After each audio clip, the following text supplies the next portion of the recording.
Okay then, folks, so this is episode 142 of Dude and a Monkey. It's going to be split into two parts. The first part is going to be some fairly general kind of conversation and tangents and whatnot, but we do also look at the Hateful Eight in there as well. I think it's over 2 hours worth of content. It was recorded in mainly in pubs and stuff, so you can hear us fine, but there is background noise. There's not much I can do about that, to be honest. So if it does annoy you, maybe skip this one. I'm going to be putting up the second part of this episode later in the week.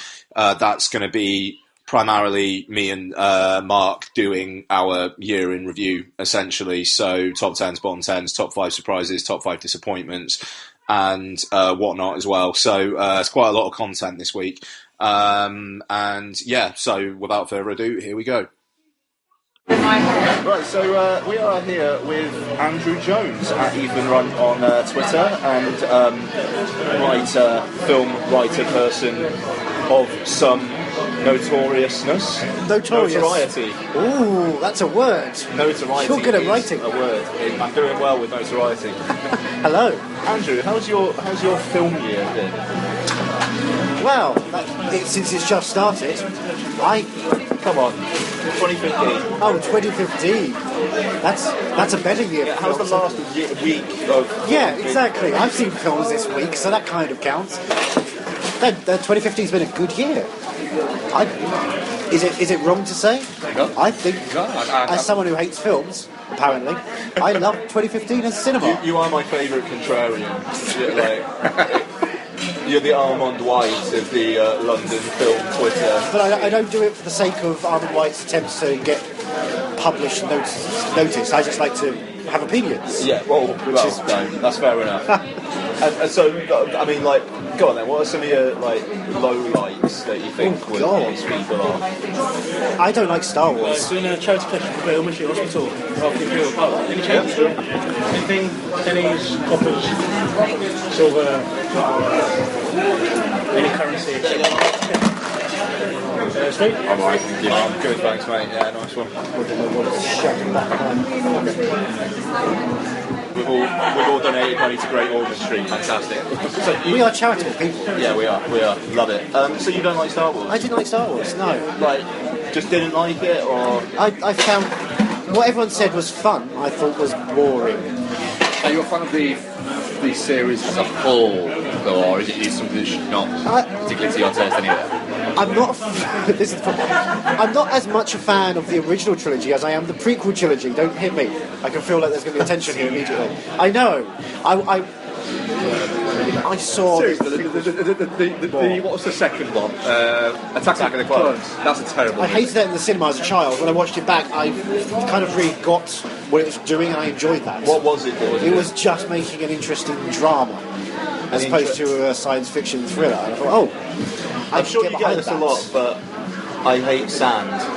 Yeah, no, that's terrible. That is terrible. There is no denying that. But there's an enjoyability to that terribleness. The kind of shitty dialogue that makes something fun as well. You know, you can hate and love The Room. You can hate and love A New York Winter's Tale. You can appreciate how bad something is and still kind of find a genuine affection for it. Okay. I have that with Attack of the Clones. Alright, that's fair enough then. Okay, fair enough. So it's the fact that The Force Awakens actually tries to be good that you don't like? No, not as much as it tries to be A New Hope, as told by a hyperactive 5-year-old. Yeah, alright. That is a fair comment. It is a greatest hits of Star Wars thrown together, but with the how can we make this better or make it bigger? It's the simplicity of that.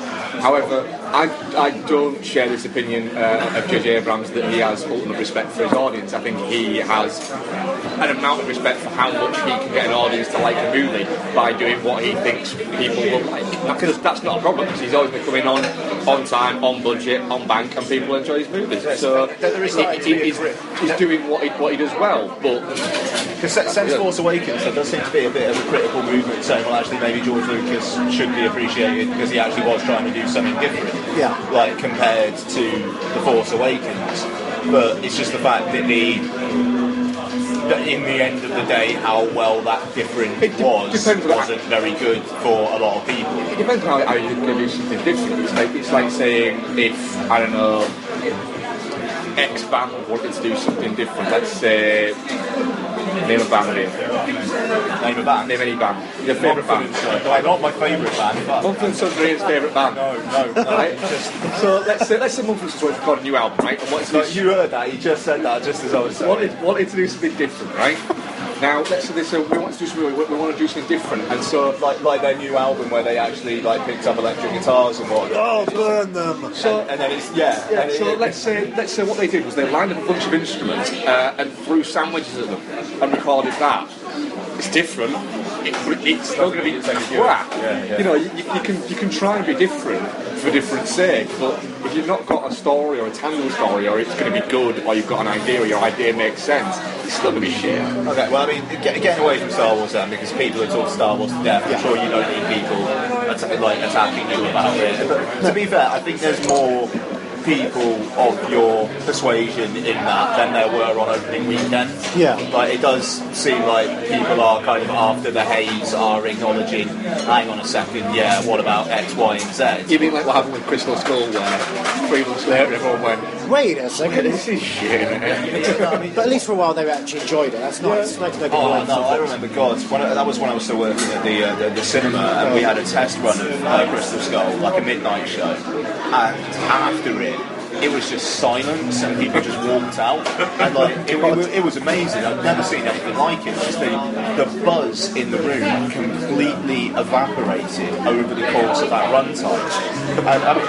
But oh man, anyway, what about high points then? Like, instead of just going after your contrarian reputation. 2015 had 2 of those, not just great of a year films, but great of all time films with Whiplash and Mad Max. Boom. I think you can't say better for a year than to have 2 astonishing pieces of cinema. Yeah. I mean, like, Whiplash was, I counted it as my favourite film of last year. Right. And do you know what? I've only watched it once. I'm slightly afraid to go back to it. Don't be. I've been the same though. I've been the same. I've been a little bit. I've wanted to go back to it, but then I've gone, oh my god, what if it was good? I saw it in a public screening after it opens. Danger, because the people are terrible, and there were people on their phones the entire film until the last 15 minutes, when even everyone who was talking about throughout the film didn't pay attention, stopped everything, focused on the film, and applauded at the end. Yeah. And this was Thursday afternoon, when no one should be giving a shit. Yeah, and they applauded. They applauded. That's amazing. It holds up. No, I like that film was just, it's one of the most visceral last 15 minutes you'll ever see. Yeah. And just like the way it builds up to that as well, like him getting in that car wreck and actually that's before, and then it's him meeting with J.K. Simmons in that like, jazz bar. club. Yeah. And that's right. And then he kind of embodies him. That's right. But just the whole kind of the energy that it brings is just, I mean, visceral is the word, and all it is a guy drumming. Yeah. You know, but like the most insane, like, emotional drumming you've ever seen in your life. You know, but I mean, like, and then you get something like Mad Max, which is like, It's got emotional drumming as well. There's people that bum, bum, bum, bum, bum. yes, and it has my favourite cinematic moment of 2015, where just favourite in terms of how much I personally love it, but it's probably not the best. Well, it's not the best moment. But where they see Max and the convoy kind of heading back, and they're all like asleep. Yeah. And then the guitar dude in his pajamas just gets up, just starts rocking out straight away. It's almost like he opens his eyes and like flings himself forward in one continuous flowing movement. It's amazing. But no, I mean, I don't know. It's just like Mad Max. It's just that film that is just as good and just hasn't faded at all. You know, like I was saying with Star Wars, it seems like one where it does the spell seem to fade a little bit. Whereas Mad Max, it doesn't. It's still absolutely bloody incredible, and it's like George Miller might well win Best Director at the Oscars. That'd be so fucking cool. I think he might. I think he's going to do it. I think he'll get a nom. I don't think he'll win. If Inarritu didn't win last year, I'd agree. There is that. But because he won last year, and because it's George Miller, who's like a legend. I think he's going to. It depends, like, because George Miller, a bit inside baseball, but apparently is like playing like ball with like going to all like the events. Okay. Right. Whereas like Ridley Scott is Ridley Scott. Sure. And like he's very much respected, but it's like that people actually really like him all that much. Ridley Scott, Ridley Scott's one of those. It comes down to. Yeah, no, it is. I don't think he's too much shit either, Scott, whether he gets one. I genuinely don't think he. But no, he won't care. in his mind, he goes down. He thinks right now I am one of the greats of all time. Yeah. Without question. They just need an Oscar to kind of sort of to portray that, because he'll turn around if anyone ever says we ever won an Oscar, he'll go Alien, Blade Runner, and he'll just start listing off his movies. But he probably would list that. It's actually his Master Man, one of his better films. The guy like Black Rain, so Black. I mean, I don't know, slightly tangenting. I mean, like, who else is actually there for the director in the Oscars? Inarritu will get one. George will get one. Spielberg? Spielberg, After the BAFTA, maybe. I was surprised. Maybe. Tom Hooper might be as well, because they do like a bit of Hooper. Yeah, do that like face Ian just pulled. I haven't even seen the Danish Girl. I haven't seen the Danish Girl. And I like Les Mis. Oh, really? So, yeah. The thing is, so I just Tom Hooper is Tom Hooper. Yeah. enjoyed Les Mis, but I honestly couldn't. I don't think I could ever watch it again. The sheer thought of me watching it again is actually making me a little bit tired. And the King's Speech, the TV movie, it really was. Yeah. It's terrible. I mean, the fact that won, didn't that win Best Cinematography? Yeah. It looks like it was shot in a goldfish pond. It does.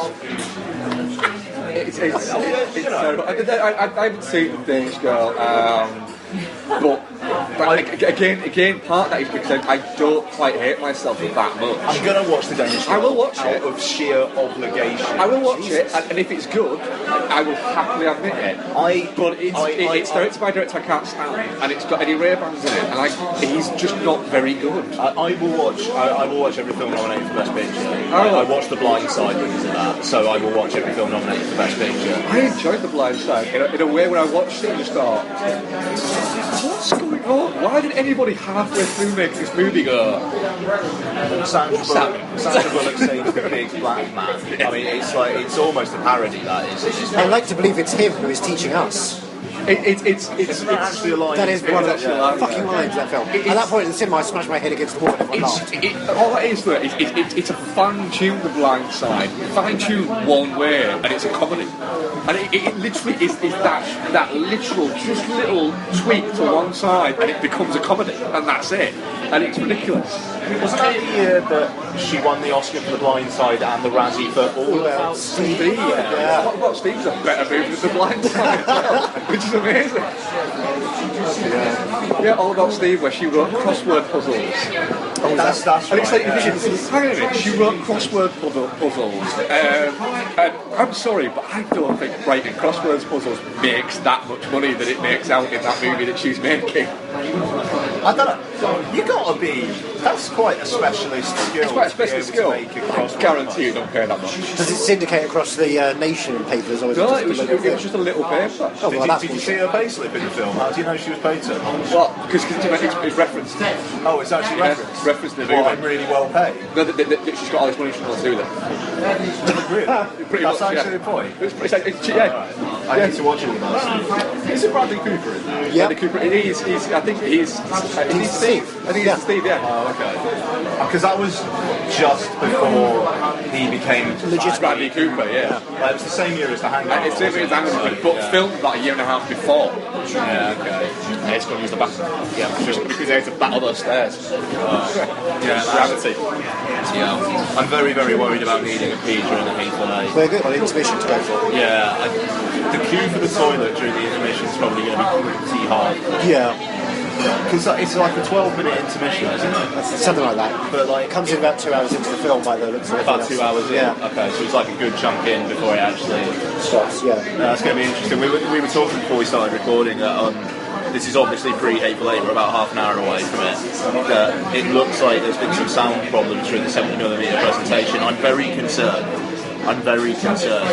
but I'm a little worried that people might go a bit overboard as well. Like if there's the slightest problem. How dare they? This is the perfect screening. Yeah, exactly. You know, and it's like as long as it looks alright and I can hear it, I think I'm going to be alright. If you can make out about 90% of the dialogue, it should be fine. Yeah, exactly. So I don't know. How are you anticipating this? Like, what is your? I'm seeing it out of obligation to Tarantino.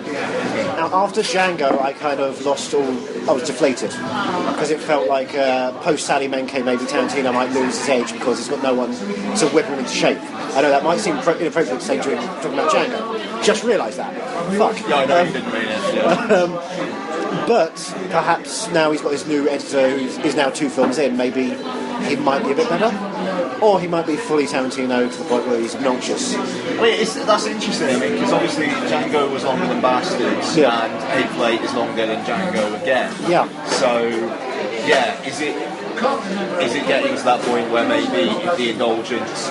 It's like, is it getting to like peak indulgence again, where like it kind of bubbled up and climaxed with Death Proof, and then kind of subsided because of how badly Death Proof did? Yeah. So, you know, Tarantino's not one ever lacking in confidence, but it feels like Bastards was him actually pushing himself. And I suppose that is the question about, is the Hateful Eight actually going to be Tarantino pushing himself, or is it he wants to tell this story and the 70mm thing is the big thing for him more than the actual story he's telling? Right. Because that's the thing. All the discourse about Hateful Eight I've read so far has basically been about the presentation. Yeah. It doesn't seem like there's a lot of people actually talking about the film. And I wonder if that's a sign that maybe there's not as much to get your teeth into. It's more of a superficial experience. Perhaps. But one that's 3 hours long. God. That's the worry, but I know Tarantino, you know, he's gone for it's the interesting thing about shooting it, the way he's shooting it is it's a smaller picture in a bigger way. And, you know, the fact that he's said somewhere that this is his sort of retelling of the thing. Yeah. There's supposed to be some thingy atmosphere. Yeah. The Morricone scores apparently heavily the thing. Yeah. And that was barely a score, so that's going to be interesting. Yeah. So I don't really worry that much with Tarantino, to be honest. So usually I've not disliked any of the 7 yet. So. I'm not worried. It's just the reaction to it does seem to have been more muted. Yeah. And that I don't know. That is peculiar for Tarantino to have not much written about the work. Yeah. The scripts crackling. You don't hear much about that. No. A little bit about Walton Goggins, but not much about all the other characters. Goggins, Jennifer Jason Leigh. Jennifer. You know, but yeah, Goggins seems to be the one, which is interesting because you've got Kurt Russell and Samuel L. Jackson in there. But good on Walton Goggins. Yeah, you know, he's always great. Yes, quite. That dude's great. He was great, wasn't he in Predators? Yes, yeah, he was. He was good in Predators. He's always good in pretty much anything he did.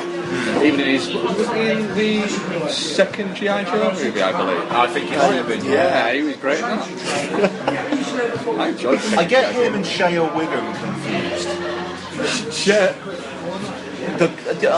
He's in the Fast films. He's in Fast and Furious and Fast 6. He's the guy who's his nose broken by Paul Walker. Yeah.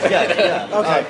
Like the kind of like the government guy, like the DEA guy. Right. Yeah. He's also, his best role was when he was in Port of Call, New Orleans, and he walks backwards out of that room just going, yeah, just over and over again. Genuinely, I'm thinking about Justified, and I can't remember whether it's Walton Goggins or Shea Wiggum or both in that. Certainly, Walton is very much the co-lead by the season. Yeah. He's the wrong in Justified. Yeah, the wrong turned right. I watched 2 episodes of Justified, which for me with TV is quite a commitment. Right. Let me tell you. Well, let me tell you, by episode 13, Walton Goggins is doing some crazy fun shit. Yeah.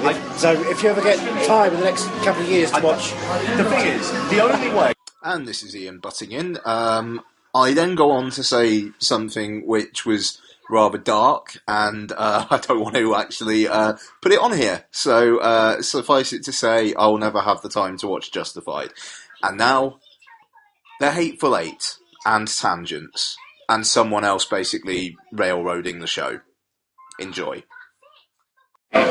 So, right, thank you, Brad. So, Mark's gone missing. He's dead, we think. He went out to take a phone call, he's gone, but Andrew's still here. I am still here. Well, there are a lot of massage parlours and Thai boy dens around. That will do it. It's Mark. Oh, I'm Yeah, leaving, it by is the way. Mark. Sorry? I'm leaving by now. I've got to go. It's got an appointment, you know? Thai boy appointment. So, Brad's also here. Say hi, Brad. Have you ever been on the show before? I haven't done anything since the Eat Sleep. Bloody hell.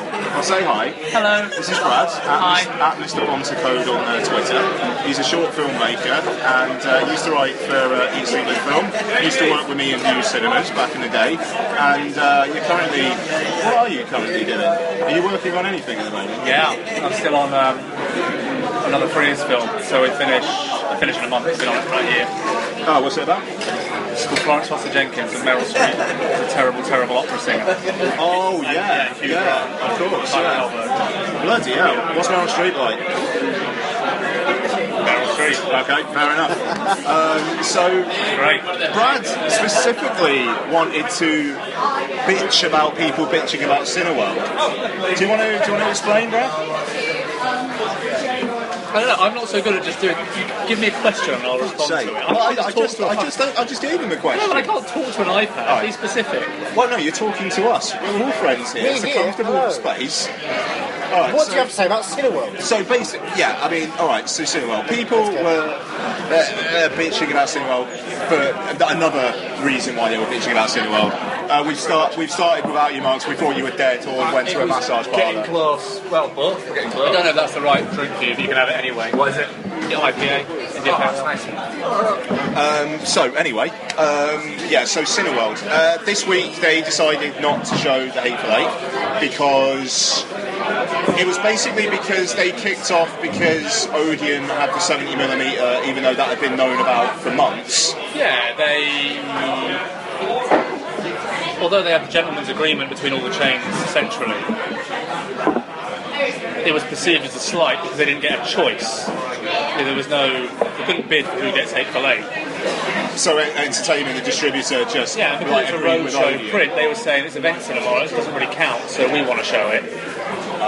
But the Odeon thing was for a 2-week exclusivity. Even though this roadshow appears to be in the US, it's a roadshow. In the UK, it's playing on one screen in the UK. But I think the other cinemas just thought they were going to be okay with showing it because it was a separate thing. And unlike the Master, which had a 2-week exclusivity and then nationwide 2 weeks later, this is nationwide. Yeah. And they're like, well, we want to show it in our West End cinemas. So it's not, I kind of see their point. And I guarantee you it'll be showing there by next Friday or the Friday afterwards once they sort their shit out. Well, it was last minute, wasn't it? They only actually decided, Remember when we worked at Was View? it Tuesday? I think it was about that. Yeah. Remember when we worked at View and we suddenly worked showing Alice in Wonderland and pulled all the trailers and posters because of the 17-week release window? They sort this shit out. Yeah. And they will sort it out. Well, I was saying to Ian, from speaking to people I know at Picture House, they've been told that, tell customers, it's not showing here yet. Yeah, because it will be. They'll Not sort that it out. it's not. But it's good publicity in a bizarre way. They'll get out their 2-week exclusivity and they'll all get to show it. And then But this leads to a kind of a wider issue where this happened, and then people were hammering Cineworld on Twitter, and Unlimited customers were saying let me see if I can find some good examples. oh yeah, do it, yeah, okay. And then they're going to cancel their cards, and how dare Cineworld not show something. And this isn't the first time this shit happened. And it's also there was a whole allocated seating When department. allocated seating, when they put their prices up by 30 pence, when they opened the Picture House Central, and after 4 months of letting you use it for free with your Cineworld card, said it's going to cost you a £5 as opposed to £17. That was too much for some people. Well, I know, and a lot of the problem with that was a lot of the other Picture House cinemas were saying, we're having people coming in with Cineworld cards saying, the one in London accepts it, and they were like, Here we go. So I'm just going to pick some at random. Stu Roberts, at Mr. Roberts84, know the Hateful Eight at Cineworld, planning on reimbursing the Unlimited members who now have to pay somewhere else. Didn't think so. What about that? My thing on that. What about all the bloody films that Cineworld don't show? They're like art house films that Cineworld don't show. Very limited releases. Yeah. But then again, also, well, what other films? I mean, it's not like you can't go. At Mr. G, at Mr._G_smart, because you might want to give this guy shit. So, as an unlimited card holder, is Cineworld going to pay for me to watch it at another cinema? Grow up, Hateful Eight. That's a great hashtag. Grow up. Yeah. Can't believe I'm paying to see the Hateful Eight. Says at Daniel JKSN. I have a Cineworld card. They threw a hissy fit over an exclusive deal with Odeon. That's the thing, right? It's like, Favorite hissy fit. I pay for my limited card. Says in fairness, it is a hissy bit, but it's the reaction The reaction of hissy of fitting people to the hissy bit. let's just go for 3 more. I'm enjoying this. At Susie Stockpot, that's Susie SUZI Stockpot as Stockpot. Cineworld, I pay for my unlimited card, expect to see films I choose, not ones you decide not to. Grammar. Very disappointing with Hateful Eight. The amazing thing about that comment there is, no Susie Stockpot, you do only see the films that Cineworld choose to show because it's a Cineworld card. I want 2 more. I like this one from at Brian Scott 1980. I was excited for January, but it's ruined by Hateful Eight bullshit. Silenced by Cineworld shows contempt for unlimited customers. What about all the other customers of Cineworld? And also, what about anything else that could happen in January? I mean, don't get me wrong, I love film more than life itself, but it is just a film. If your January is literally that film, then my God, your January. I want to find one more. You keep talking. I would say as well, another example of pissy fits at Cineworld, the fuss that people made at the unlimited screening last month in the heart of the sea, where people swore down it was going to be Star Wars, despite the fact in their unlimited newsletter, for that letter. in their newsletter they said it It's is not not Star in a Wars. galaxy far, far Don't away. get me fucking started with people cancelling over 3 films before they come out. It just It's the entitlement, It's entitlement, of some people. Oh, at Cineworld, why are you not showing Hateful Eight? What's the point of my unlimited card if I can't watch the biggest movie of the year? Well, it's only January. Yeah, that's hyper. I mean, we all know Batman vs Superman is it's not worth it. But there's some other shit coming out. There's a new Scorsese. You're going to cancel over that? They probably won't show it though because a lot of it's not in English. yeah, that's true. Japanese, isn't it? Yeah. So The only real problem regarding Cineworld is that this week there was one film coming out. yeah, and it was advertised nationwide. Yeah. I get it. All at the same It time. sucks, but the bigger point, and this is a frequent thing with Cineworld customers, is cutting your nose off to spite your face. Yeah. Cineworld don't have to do anything. They don't owe you anything. I'm reliably informed they lose money on every Cineworld members' tickets. Makes But, sense. you know, I abuse mine. So I use mine. I see 2, sometimes 3 films a week. Admittedly, some people might only get to a couple a month. That only just justifies it. Yeah. But one film. I mean, you're telling me if you're going to cancel your card, you can't see the Hateful Eight, and you're not going to see.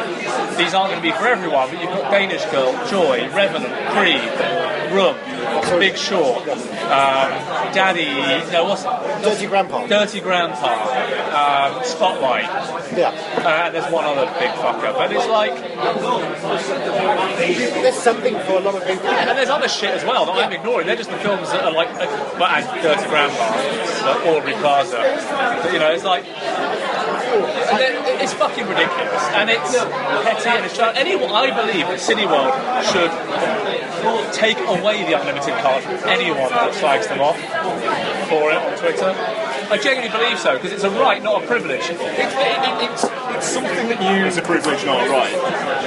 Yeah, sorry, that's right. It's a privilege, not a right. You sign up for, essentially, you don't...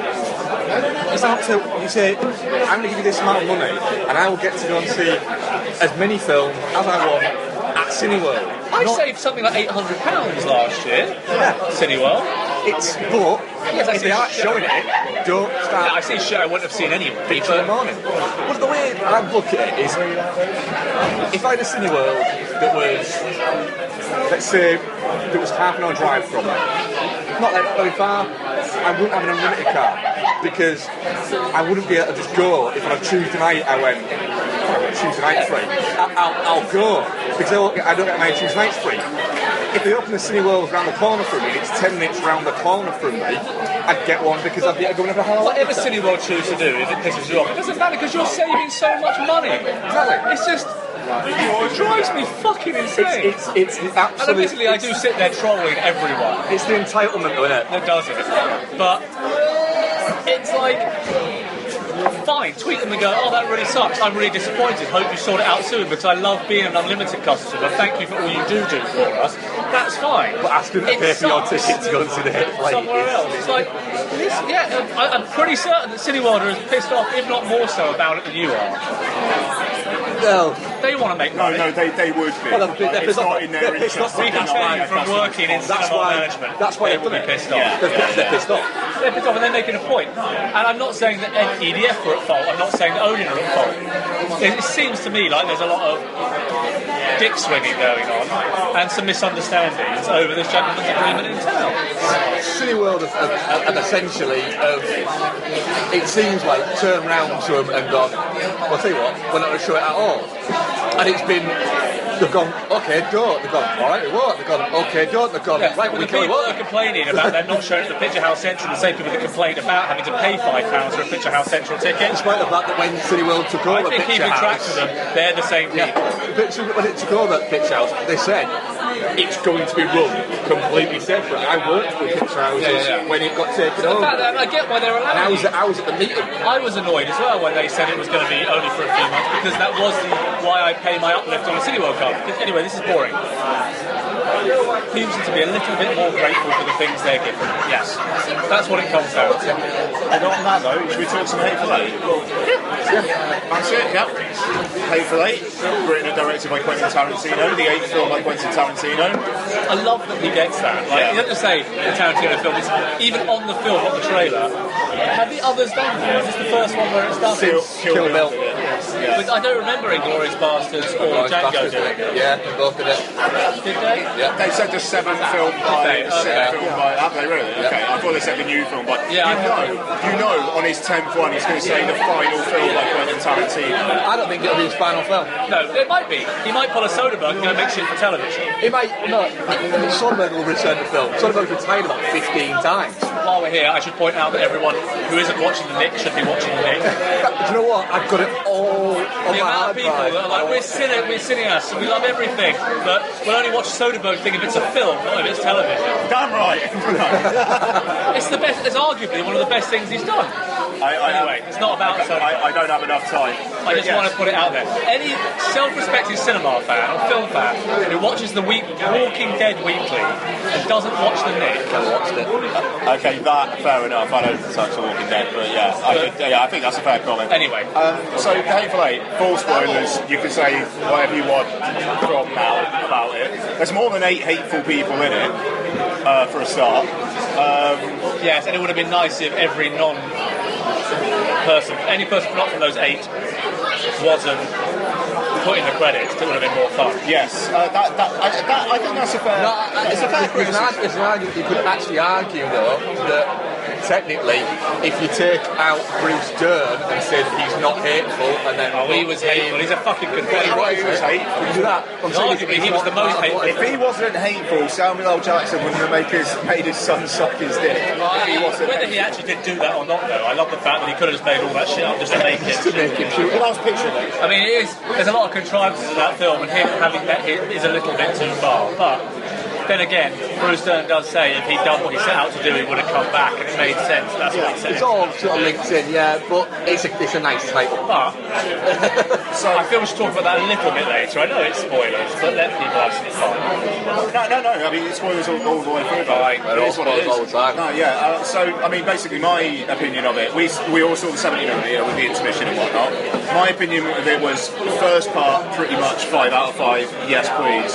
Second part, not quite so I'm going to be controversial and say that the intermission might have actually hurt the film. Yeah, I absolutely agree. Yeah. Oh, I'm not controversial there. I understand what you're trying to do, and it was actually quite nice to start off with my parents watching it, have a little chat with them, a bit of food. But at the same time, because the parts are so different, And that voiceover did not work for me. It's the weakest part of the Only film. 15 minutes ago, blah, blah, blah. But also, it's like it was Tarantino's voice. It was, yeah. You know. But it was almost like he was trying to make it a little bit so it wasn't just him saying it, but so that he knew it was him But saying he it. could have. I would have loved it if he pulled out a Travolta or a Keitel or someone, like he had Samuel L. Jackson in the narration in Inglourious Basterds, just come and deliver that. It almost felt like, oh shit, I forgot about this. I got an intermission. I better make sure that people know what's going on. It felt haphazard. It didn't even feel right in the mix. But anyway,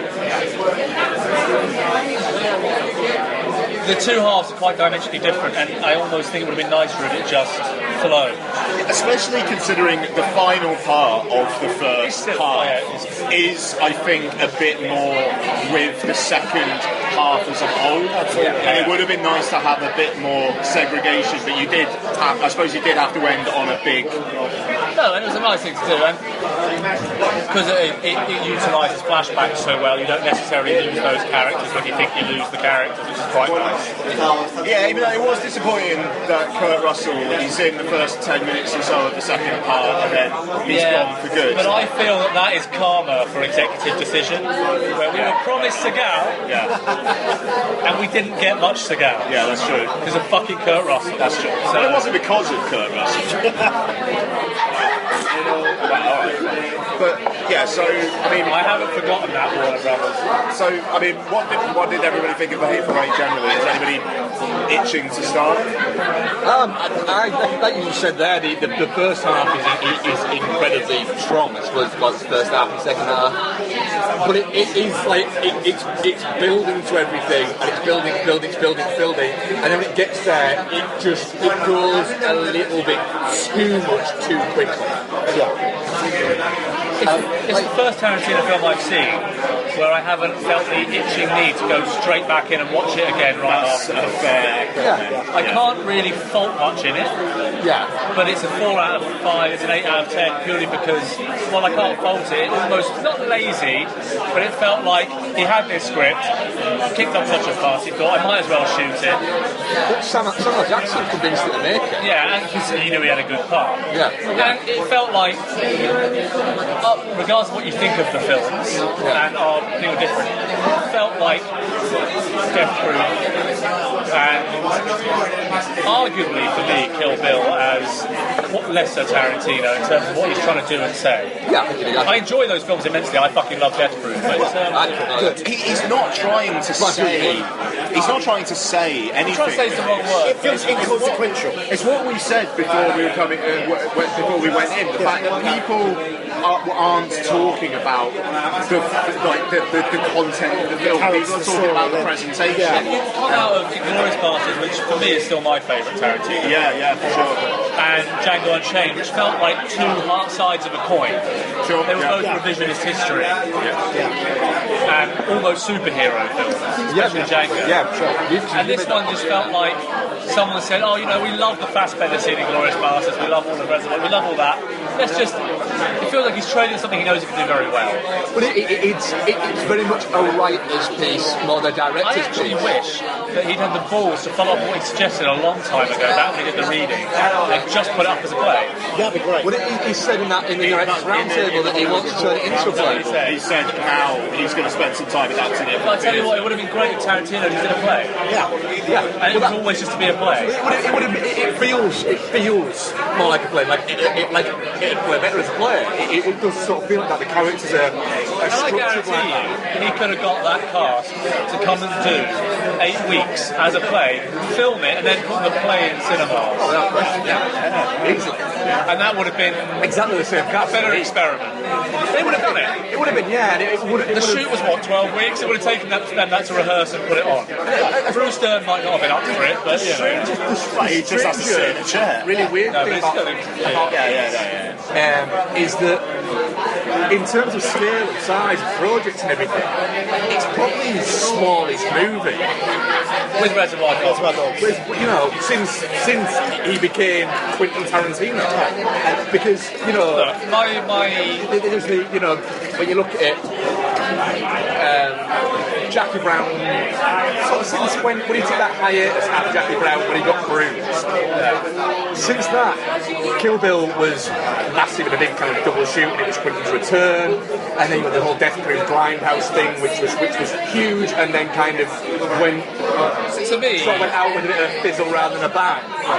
Inglourious Bastards. Then this kind of feels a little bit more mellow, like Inglourious Bastards to me felt like the Coens coming back from Intolerable Cruelty with No Country for Old Men. They made a couple of films that were good fun. They were great, almost. And I would defend The Lady Killers a little bit. I will. And they were like, but we're going to do it, this is us. And I mean, I don't know about you, but Kill Bill, both parts, are the only ones I've never gone back and watched. But I have. They were so entertaining. But they're good and they're fun. But they're dated more than they're absolutely they're Tuesday night movies. They're a movie you watch on a midweek. They're not a movie you sit down on a Saturday night. Ages like a fine wine. I'm really looking forward to rewatching Death Proof. I was going to rewatch it again last night. I ended up watching Anomalisa, which was the wrong decision. You like Anomalisa? Well, I have a Death Proof poster in my downstairs bathroom. So I just slightly off topic. I just bought that amazing alternative It Follows poster, the drawn one of her looking in the rearview mirror. You know the one. I really don't like it. Like, I just got to say about Anomalisa, sorry. Right, if that film wasn't made by Charlie Chaplin, if it wasn't stop motion, people would be saying, "Oh, white man problems." It destroyed me. I thought it was beautiful and heartbreaking. I will not watch it for one reason and one reason only. I fucking hate stop motion. And I know that's my favourite that's what it thing. is. But I hate it for the reason in the fact that I once worked for 3 days helping a friend out do stop motion, and it was a trailer for one of the Nick Park ones. And two things I know from that: one, Nick Park is a prick, and two, stop motion is so boring to actually do that. Those guys are incredible that do it, but I cannot watch it now having gone. I know. Wait a minute. That took 25 minutes. I know that it's slightly off topic, but I genuinely have this thing about, and I'm not knocking you guys for watching shit at home, because I know you've got kids and families and prefer to see stuff at the cinema, but I do find the effect of seeing certain films in the cinema is still great. Some films like Anomalisa, I'm not sure, I can't say because I didn't watch it at home, but if I watch stuff at home, I tend to watch them in 3 chunks over 3 nights, and I'm always... I do Anomalisa, I get it all in one. I know, but even then, I probably still do this. It's the way I am. I know a lot of people. I've lent the screener of Carol and have not enjoyed it at home. I watched that on 35 Metal Picture House on a film festival, and it destroyed me. But then I tried watching it at home and Room at home, and they didn't get me as much as they did in the cinema. And I'm not saying you enjoy it. I watched Room on my iPad on the coach. I find better than watching it on television. I actually kind of agree with it's something that. quite intimate. I mean, it's a big screen, but it's not this close. We're getting very off topic. Yeah, but anyway, I do think we can lead back into the Hateful Eight. The cinema presentation makes the film so much more enjoyable. Quick pause. Does anyone need a beer? I'm good, but actually, yeah. As I bought you one, I'll have another IPA. I've got the next round. Yeah. Yeah, cool. I'll have to say it again, please. Mate. What was it? The IPA? Actually, yeah. Oh, actually, I'll have the IPA. That is nice. That's the one. Yeah. Oh, yeah. Alright, cool. So, I mean, actually, speaking about the presentation, See, it came back round. Very nice. Alright, fine. So the 70mm, I went in, looking on Twitter, people saying there were problems with it, and like people generally in the US have been whining about problems. I gotta say, the Xenon was a bit flickery, but aside from that, it was spot on. And as a form of projection, it was a really good presentation. I'm going to wait for the queue's gone down a little bit. Okay. I had no concerns about the presentation because it's the one cinema in the country doing it. It's the only Leicester Square. They got that guy whose name I can't remember doing it. You know, it wasn't going to fuck up here. No, it's Glenn or Gary or something. I know. What I'm getting at is, it wasn't going to fuck up here because they only had one to look after. Yeah. You see, I went to a press screening of The Master a couple of years ago. Yeah. When MPS, they decided to put on the 65 minutes. I heard about it. And about 15 minutes in, you can hear them going, shit, the fuck, in the projection booth, because it was out of sync. So they ended up putting the DCP on for us. Yeah, that was why time. the Master didn't end up doing a full tour and going across, because Picture House had the print and were going to use the print and throw it everywhere. The audio track on the print had been misprinted or something, or something went. I don't know what went wrong. I think it was the actual Because it went wrong. because the thing is, like, It's the white line. They are on the same thing. yeah, they're on the same. They're on the print unless they were like using like a DTS disc and I inserted that, and that was fine. But in that case, you just take out the disc. Something went and wrong, the track and it ended up being that because I had tickets to go and see the Master at 70 minutes. At City Street, New York, because they had it advertised, a big massive poster walked in saying exclusive 70 mil, and I had a ticket for it. And then all of a sudden, like 3 days before, it was like, yeah, we aren't getting it anymore. I learned so much about projection, from my masters and then from you and Ian Court. I just love schooling cinemas on their projection. I can't do it so much anymore because, like, Cardiff is all digital projection. I don't have as much grounding in that. So but even that, I'm still like when it's like racked out of focus or something like that. Even digital, still racked digital or not. And I love kind of twice I've been able to call the DOD. No, that's hilarious. Right. No, you know about it? So you've got to tell, like, that story, like, seriously, go on. Well, it happened twice. The first time with Mr. Turner was funny, but the Macbeth one is funnier, but they're kind of the same punchline, so it all works out. I took my dad to see Macbeth at the Cineworld. Yeah. I'm not going to say which one, because I don't want to shame them any more than I already have. So I like Cineworld, as we've already established. I think the good they do outweighs the bad. That's why I didn't want to see Hateful Eight there anyway, because they would have fucked it up. For about 2 years, they had a problem in one of their screens of, I don't know how you'd call it, but they were slightly zoomed out. So there wasn't just black bars at top and bottom, it was all the way around. The picture was smaller, and therefore slightly out of focus. I always had to go and correct them, they'd always fix it as a pain. I was in screen 7, in screen 2. It happened with Mr. Turner, and it happened with Macbeth. But it was worse, like it was really out of focus. And at both times I went to complain, they said they couldn't fix it. And with Macbeth, I went out a second time and said, you still haven't fixed this. And he went back to talk to his manager, and I heard the manager say on the radio to them, oh, it's okay, it's an artistic decision, that's how it's meant to be. And I said, the guy said this to me, I went, I know what you're going to say, it's not an artistic decision. I went to the premiere in Leicester Square, I know how it looks. And B, why don't I phone the DOP right now? So I phoned up Dick Pope in that case, and Adam Arthur. Dick answered, Adam went to answer machine, but it was still beside the point. And was just like, do you want to explain to them? And then they went, oh, no. They still didn't fix it because our projection manager isn't here today. No one else knows how to do it. Because there's no projection manager. And about 7 months ago, I went to, no, longer than that, maybe a year ago now, I had a phone call with a guy called Scott in head office at Cineworld. Because I sent them a letter detailing every single time they'd fucked up. I hope everyone's enjoying this Hateful Eight review, sorry. This is what happens when you get me on. I'm tangential. No, it's fine. You can edit it around and put this in No, I'm not. That's too much effort. Yes, I know that. I worked with him for 2 years. I spoke to this guy Scott. Sorry, Captain, once we had to stay in the view for about 4 or 5 hours after the shift because you fucked up the alarm and the keys. You didn't have to stay. You were giving me a lift. Oh, that's right. But you could have still gone. Anyway, I had a chat with him and he said this won't happen. Literally were there till 5 in the morning. It was ridiculous. He said this won't happen again. And I worked it all out with him. I said, look, I know you're trying to cut numbers, but to have somebody check the start and finish of every film, say 5 minutes each way, and you do this many screenings a day, and blah, blah, blah, it'll take up a total of 2 hours of a work day. And that's 15 quid in wages. And you can't do that. And they still don't. It does amaze me that I think the cinemas owe it to their customers to have somebody check the start and finish of every film. The one time I've had that recently, where there's been someone in the screen, it was the 9 a.m. Thursday, the 17th of December showing of Star Wars, and it was only because they wanted to make sure no one was recording. They didn't give a shit about the quality. Exactly. Anyway, let's go back to Hateful Eight. I'm really sorry, I hijacked. So, I will ask a question. Jennifer Jason Leigh's been getting some heat, like supporting actress. Right. I don't see it. She's fine. she's not got a big moment in She doesn't do much. I know. She's very good, and there's a maniacal thing to her, but I think by sheer virtue of being the only woman in the film, she stands out. Right. Samuel L. Jackson being campaigner's lead, everyone else is supportive, she's a supporting woman, it's easy. And she's an actress who, let's face it, is kind of owed some kind of recognition. Yeah, it is. It's their time. It's like Patricia Arquette in Boyhood.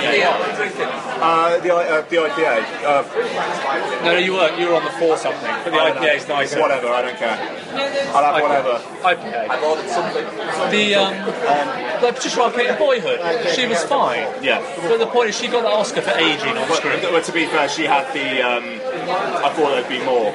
If she didn't have it was a that lovely Boyhood, moment, I think but she got it for aging on screen. Oh no, totally. I agree. And Jennifer is a similar thing. It's a brave thing. She's a woman who gets violated in many, many ways, even though she has it coming. Yeah. But she actually doesn't deserve it. I kept waiting for some kind of twist that meant that maybe there was something and she didn't deserve it. But no, she had every. Yes. They all were. It's Hateful Eight for a reason. Horrible people. Yeah, I mean that's another slight problem I have with it. Really, the mystery built up is not really the payoff's not that fantastic. It's like right, so those 3 guys were in on it. There was a guy hiding in the basement. Great, and by then it's not really about the mystery anyway. It's actually weirdly more about the relationship between Samuel L. Jackson and Walter. And I kept waiting for which is fine by me. But I kept waiting for one more twist of the knife with Walton Goggins. Yes, And he was in on it the whole time. Really? Thanks, buddy. I kept waiting for that. I will. Anyway, Jennifer Jason Leigh. Mark, what did you think of Jennifer Jason Leigh in that film? Fantastic. There we go. Okay, he said fantastic just in case. I just thought it's good. He didn't want to miss this part of the discussion. He's buying us beer. No, she was very good, and she deserves a nomination. No, she was good.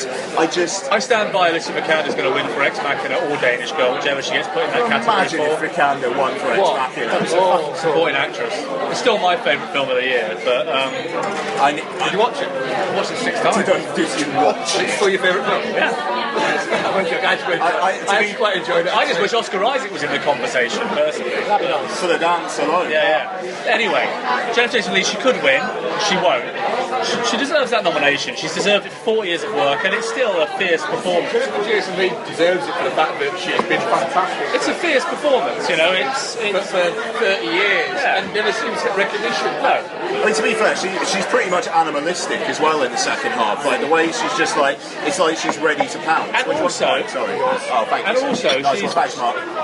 It's not going to be a big contingent, but there is going to be a contingent that really likes what she did in Anomalisa as well. I mean, they did get an Independent Spirit nomination for Best Supporting Actress, so yeah, for her voice. Well, I mean, they're making a point, but still. Then again, I made a point by putting Anomalisa down as my best cinematography of the year. So. Yeah. Anomalisa and Son of Saul. I want to see Son of Saul, but anyway, Hateful Eight. Focus. Sorry, I go off on tangents. So I mean, like, I suppose my favourite section of the film was probably the start. I mean, I will say, Ennio Morricone's score, it is just like it's like classic Ennio Morricone. You got a bit with like some drum, kind of like off syncopated beat coming in. You didn't like it, did you? Carry on. No, but I mean, like you got like a girl kind of like singing at one point, and it felt. I mean, like the title theme's awesome. Come on. The reason I'm making this face, which you can't see, is I'm not disputing the quality of the score, but I was about to go tangential again. I don't want to do it without asking. Can I have 60 seconds? You're going to dispute the quality of the score? No, I'm not. I have something else. It's tangential. You genuinely... Are you? What else do you have to do? I'm the one missing birthday parties. Oh! You got 60 seconds. So Benny, thematically, this is how every single show we have happens. We start talking about one thing, and eventually get round to it and go, what are we talking about? I bet people are going fucking nuts. Oh, I bet they are. We're not talking. Me and my friend were about to do our own podcast, and I thought no one would listen to that shit. I would. Anyway, you would, that's it. Anyway, the best original score category. The music branch of the Academy disqualifies scores on a regular basis for use of pre-existing cues, source music, and other things. Yeah, there was This the year, famous we one have of the The Revenant this year, Whiplash last year, Birdman last year, There Will Be Blood, all that shit. And a lot of it comes down to they don't know the composer and their stuff being old as shit. Yeah. This year you have two examples of two legendary composers who are recycling their past work with a few new cues, who are the favourites to win. One is John Williams and one is Ennio Morricone. That is kind of ridiculous that John Williams isn't. Ennio Morricone, not quite. No, just because they're not actual. Yes, they are.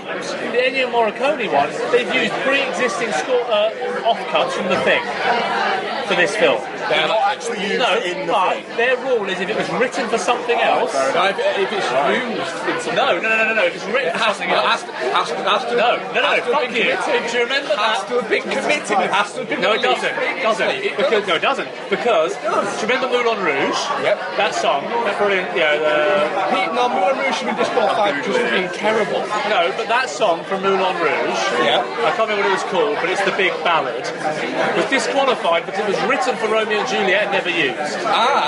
No, because it was used. Because a portion of it is heard in the film. So that's why it was disqualified. Because a 15-second clip of it is heard in the film.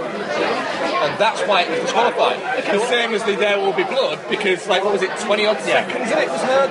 Okay, but allowing for that, which gives Ennio Morricone slightly more breathing room, and they normally shirk at any percentage of pre-existing cues and other stuff. I mean, and I don't know enough about the breakdown of the Hateful Eight score to really sit there, but I will state the case that Star Wars is 90% the same old shit. Yes. I like the film a lot, I don't want to get into that, The but thing is, I agree with your point in the fact that what you're saying is absolutely true, because part of it was written. It is, like you say, it is bits from the thing, and I can tell you right now which bits were bits from the thing. It's when they're walking a stable. I don't want to go about it much longer.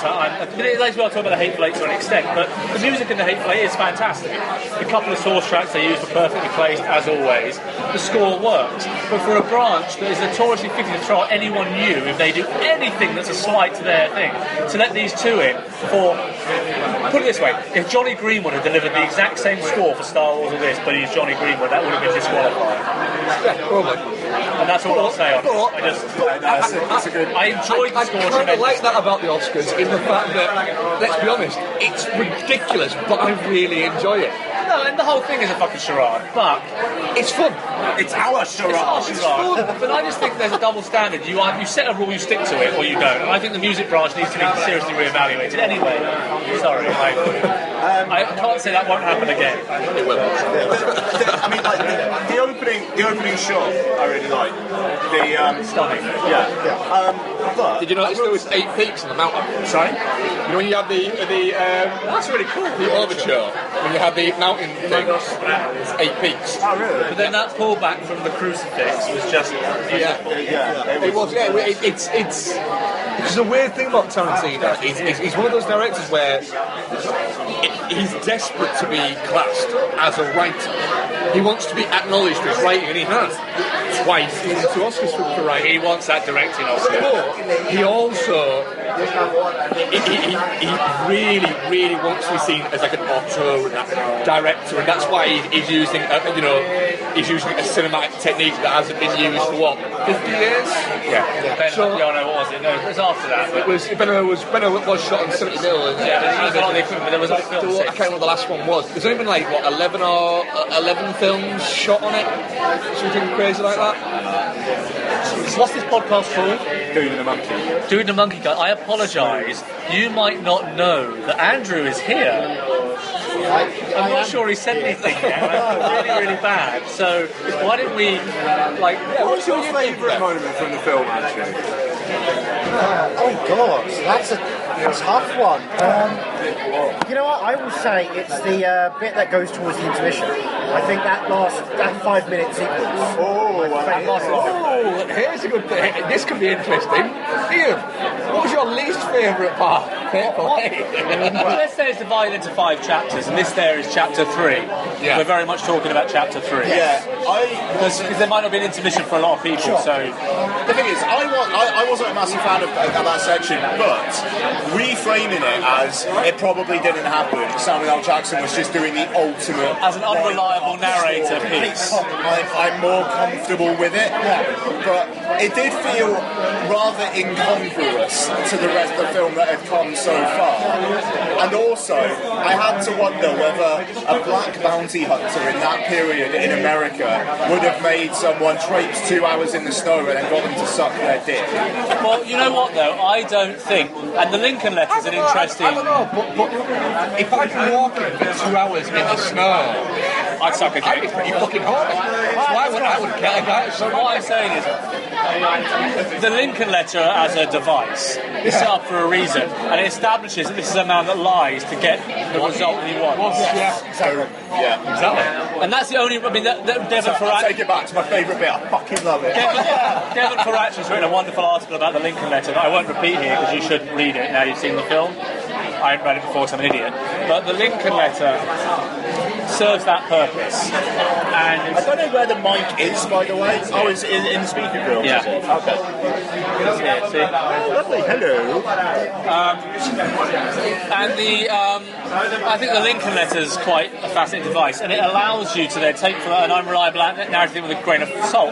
I also find that scene functions as the scene that makes Samuel L. Jackson hateful.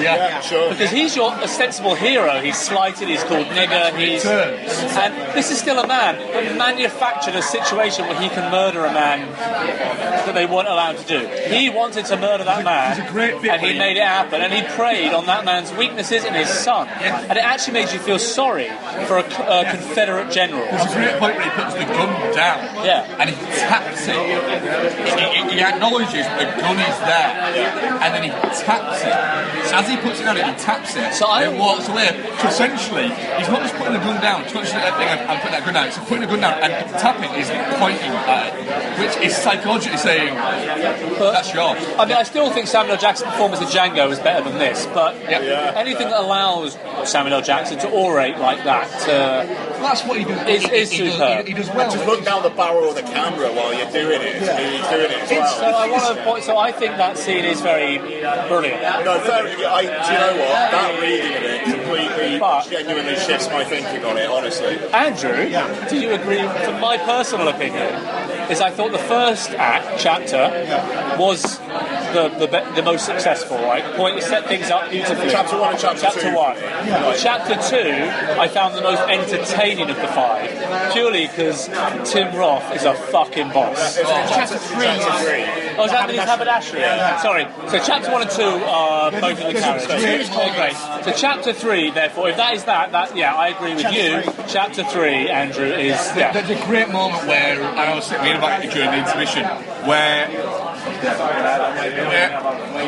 Tim Roth introduced himself, and he says his name, and then Kurt Russell says it back, and he goes, Oswaldo? And he goes, yes, as if he's like, he's really impressed with his own name. Watching it back, I'm looking forward to watching it again, knowing the truth. Tim Roth, basically. And I want to see it again without an intermission, actually, to see how it affects my enjoyment of the second half. Well, Tarantino wrote the part for Roth. Yeah, which is good. And he said the reason why he wrote the part for Roth is because he was out having a drink with Tim Roth after Django. Thanks for holding the iPad, by the way. And he said to him, and Tim Roth said to me, Tim said to me, why haven't we worked together in years? We should work together. So then Tim said to me, because you've not fucking written anything for me. Everything you write with somebody in mind. And he does. That's how Tarantino writes. Once he starts a character, he's already got an idea of who he wants to play. He originally wants Simon Pegg to do Fassbender's part in Glorious Bastards. He did, and he also, only because I've worked with him, is Bob the Mexican was originally Bob the Frenchman. And I'm not sure how that worked. It was going to be Denis Menachet. And of course Denis did the read-through. And then, well, I'm not going to say anything, but Just a little side note, Brad's just directed a short film with Minashe playing Santa Claus. But I don't know what happened there. But it is, and actually I don't think Bob the Frenchman would have had half as much thematic impact as Bob the Mexican. No, Bob the Mexican is David Bashir was brilliant. Yeah. I will say, as much as Chapter 3 was my favourite, nothing made me or my mother of indeterminate age, I'm not going to throw that up there for public debate, that's fine, and my 70-year-old father laugh harder than Samuel L. Jackson punching Jennifer Jason Leigh and taking Kurt Russell out of the carriage with him. I laughed a lot during that as well. It was fun. I took them as a Christmas present and they fucking loved it. It's their because they love Tarantino. I just want to say, maybe without comment, I was a little unsettled at the amount of laughter every single time the N word was used. Yeah, that was kind of I think that a little bit nowadays, Tarantino sometimes puts more into the N-word just because he knows that every time an N-word is uttered in his films, a little part of Spike Lee dies. Reservoir Dogs. That's a good point. I do think that when Tarantino finishes a film and it's all sorted, sits there and watches it, every time the N-word is uttered, in his mind, a little, like in, and he won't understand this, he fucking hasn't watched it for some reason. Every time a bell rings, an angel gets its wings. What is wrong with you? Exactly. Every time. Donna and I have been meaning to watch It's a Wonderful Life every December for the last 4 years. Wait, stop. Ian, do not watch it until Christmas. No, hear me out. I'm buying you it. I look after children quite a bit, right? In a genuine way. My boss has kids. I look after kids quite a bit. Next year, bring your family down to London. Go to the Prince. The only thing the Prince Charles is good for. And the Picture House. See it in London with all the lights at Christmas, and I'll look after your kid for a couple of hours. And go watch It's a Wonderful Life properly. It's magnificent. But anyway, alright, you got that on record. Yeah, no, and I stand by that. What is it? Every time an N-word is uttered in a Tarantino film, slightly a little bit more. I think it's overrated, but that's how you see it. Shorter. Because parts of it are actually, not really like a little part inside, an actual physical part of it. Every time an N-word is used, Spike Lee dies a little inside. Look, ignore all that. Every time you call it the N-word, it gains more power. You shouldn't give power to the word. It is. The word is nigger. Say the word. Stop using the X. Use the N-word. It's just in case people are offended. No. A word is given because we're sat in a pub. No, I don't care. A word is given power by not saying. The word is an ugly word, it's a horrible word. And Tarantino knows this, he's not stupid. The reason people laugh every time... I'm not criticising his use of it in this. I'm criticising the fact that people's reactions. I'm taking umbrage with your thoughts of some people's reactions. Tarantino knows it's getting a laugh. He's going for a laugh. He knows that this hateful character saying nigger to a black man... And people are laughing at you ridiculous. Who, at this point, we believe has an actual letter from Abraham Lincoln after the emancipation of slaves. And Samuel Jackson's reaction is played for laughs. He holds on those. He holds on that. He knows that the laughter's uncomfortable. People aren't laughing from a place of. Some of those laughs I didn't think were. Well, I can't speak for other people. I laugh uncomfortable because it makes me think, man. And it also makes you want to see her get what's coming to her, and anyone else who says it. With the lines where the performance made the laugh, yeah, fair enough. And I did laugh at a few of them. Walton Goggins' reactions in a couple of times. Also, it is true to the era. I mean, I can't talk for his more recent films. I'm not criticising the use of it in this. Reservoir Dogs, you watch that film. I watched that film last year. That is. And he deserved to be punched by Spike Lee for that, or Denzel Washington for that. Sorry, but if by this point, when you're doing Django, if he had made this film and however it was set in one time, but I do believe that people know why they're laughing. Most people. There's going to be the odd idiot, but I do believe that most people know why they're laughing. I'm with you on that, to be honest. Well, we disagree. It's of the times. The problem is, I think it's almost become highlighted as a trope of Tarantino. So maybe you notice it more in a Tarantino film, possibly than you would do it in other films. I don't think many other films even use it. Other than Spike Lee, but in a different context. Has anyone watched Chirac yet, by the way? No, it's coming on Amazon Prime next month, isn't it? Yeah, I watched it. I went to a screening. I gave up on Anyway, sorry, tangent. Oh, dude, no, apparently Chirac is All solid. I'll say is it's like Anna Karenina. I know you'd never think Chirac and Anna Karenina would be compared, but it's not. I call it a 4-star film purely by virtue of being an ambitious failure. It might not work completely, but he's aimed high. Anna Karenina? Yeah. The last Really film- interesting. And that's why I call Chirac. The last film I actually enjoyed despite being was Oldboy. I enjoyed Which one? Oldboy. I enjoyed Oldboy. But Chirac told completely in iambic pentameter is bold and it's different and he's trying for something and it might not work, but it's worth watching just to see someone aim high. Was that one that got Kickstarter? No, that was the Sweet Blood of Jesus, Which I contributed to and hated. Hang on a minute, you contributed to a Kickstarter film. But Chirac did cost something like 25 million and he's only going to make like £1 million. I got a Twitter shout out from Spike Lee. It was worth $5, Yeah, whatever it but was. Chirac was budgeted like 25 million and won't make it. Anyway, I'm on a tangent. Again, I think we're kind of almost done with Hateful Eight. No, we're not. We're not. Alright then, alright. Yeah, anyway, we're talking about Nigger, we've done enough of that. He knows what he's doing. I would like to see Tarantino. I know he says he wants to do another Western. I'd like to see him tackle something completely different. I would. But it's always going to be an 18. He's always going to be adult. I would not know the idea of where he's saying he'd like to do a proper horror movie doesn't appeal to me. No, he once said he wanted to do a proper gangster film, and I'd like period gangster, and I'd like to see him do that. I'd like to see him do that. I'd like to see him do a musical. I'd like to see him do science fiction. I'd like to see him do a rom-com. Yeah, but I think His version of a rom-com. I think though Tarantino needs to do a film that maybe he doesn't say nigger so much, He doesn't need to. just to prove that he doesn't need it, because it's becoming a crutch. It's replaced his. And he's trying to make a point that he's going to keep using the word. It's replaced the trunk shot. He's got that in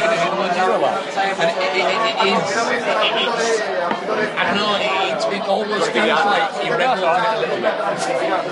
Well, I say we're not done with Hateful Eight, and I'm going to start with Andrew, because I want to hear more from Andrew. And this is a bit of a laborious question, but it won't take By the way, much. I love how at the start you were like, just ask me a question. Just ask me a question. Now you've completely taken over. That's it.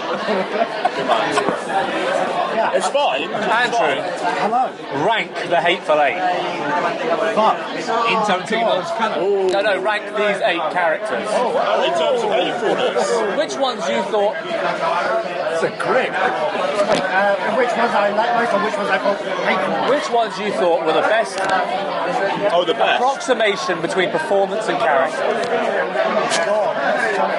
Go from 8 to 1. And you two think about it, because this is going to come Yeah, up. thanks for throwing me over the bus. I'd say Michael Manson's number 8. Really at the bottom. I don't think he ever felt right in the world. But maybe it was because he was so disconnected from most of the movie. They didn't have much to play with until chapter 5 when it comes to the flashback stuff. Yeah. It's Bruce Dern, kind of, because he is just a character sitting there the entire time. He's good at doing what he does, but he doesn't do much. Is it Demian? Demian Bashir. Thank you. Yeah, I'd say him next. Again, a quite good performance, but a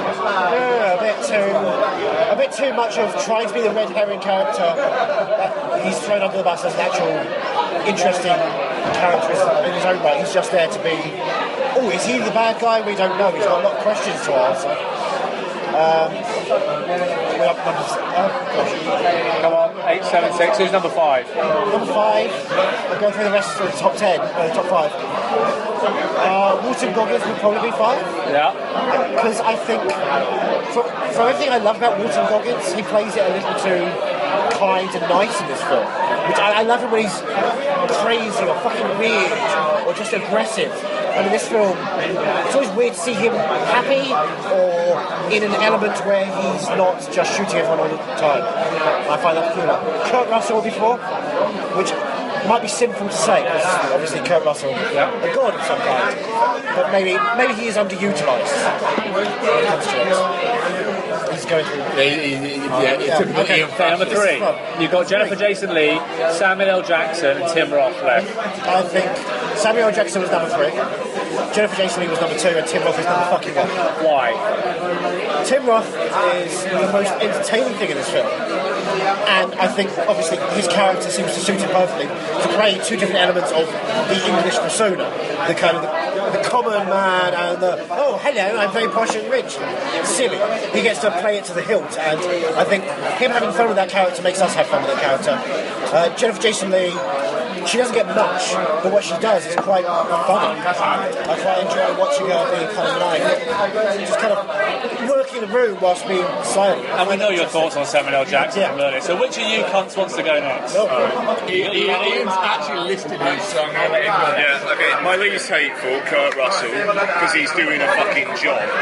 That's No. It's an approximation of character and performance. So you've got to find the mean between the two of them. Sorry? You've got to find the mean between the two of them. Like the level balance. Let's put it this way. Samuel L. Jackson, as you say, Tim Roth might have the more interquisitive character, but his performance was so good that it balances out. Yeah. Basically, which was your favourite? We're ranking them. Oh, the favourites? Yeah. Oh, right. But it's an approximation to how well they played their character. It's a whole new list now. It's an objective, Do you want subjective list. Mark to go first? No, I can do it. All right. Least Madsen. Yeah. Next, I'd say Bashir. I'm looking at their names. Yeah, I know.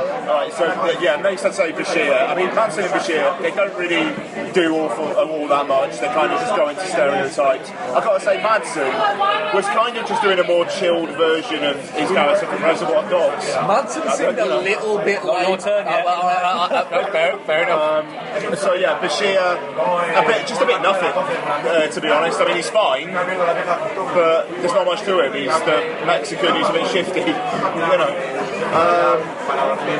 Okay, next I would say Lee.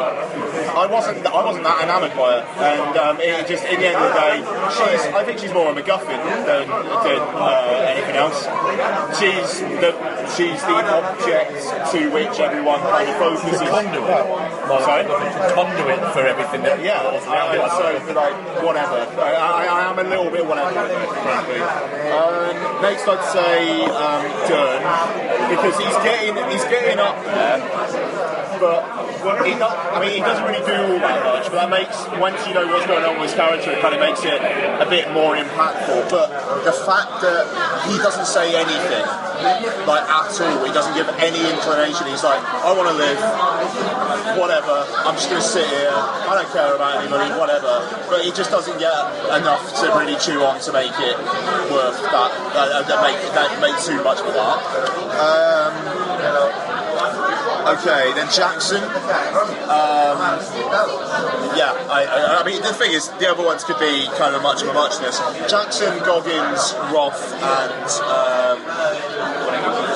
Russell. I kind of... Why Kurt Russell at number 1? Well, kind of joint, I suppose. With those three. Okay. Because I don't know. I think they are. I think they do performances that justify those characters, and I think those characters are written well enough to justify the performances. I think they're quite the symbiosis between the two. I mean, I suppose if you're going to say my favourite, I would say Walton Goggins, because I think his character has a lot of shades, and I think that Goggins plays those shades really well. You know, he's got a lot of kind of anger in him, but he's also a bit silly, but he also is kind of true to himself, I suppose. You know, I mean, like, there's not a lot of characters who are really... I don't know, he never has any kind of mystery to him. It kind of is a... He lays it on the line straight away. Sorry? He lays it on the line like in the first sequence. Yeah, he's like, I'm the new sheriff, I don't like black people, and he runs with it. Okay, I think now it's Mark's turn, because he looks like he's gonna killed you. I don't know. To be fair, I misunderstood the question, so the fact that I just came out with that, I think was quite good. It came out a long time ago. Madsen looks like literally had a lot of alimony payments built up, and Tarantino cut him a check. Madsen? Yeah, and said, well, just stand in the background a little bit. Stand in the corner. You're going to have to shoot someone at some point. You okay with that, Mike? I reckon Madsen turned up in the costume department and they went, oh, has somebody already done you? And he went, no.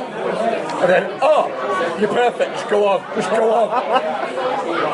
And then next, I would say, next is Dern, just because he's doing the standard crusty old man thing. He does it well, but it's just kind of there. After that, I'd go Russell, because he's fantastic, but he's delivering what Kurt Russell delivers for you. He delivers that very well. From there, I think you jump into Tim Roth, who's fantastic, and he's the most entertaining bit of it, but his character is at an absolute level between as good as his performance is how good his character should be. He's never trying to take over the film.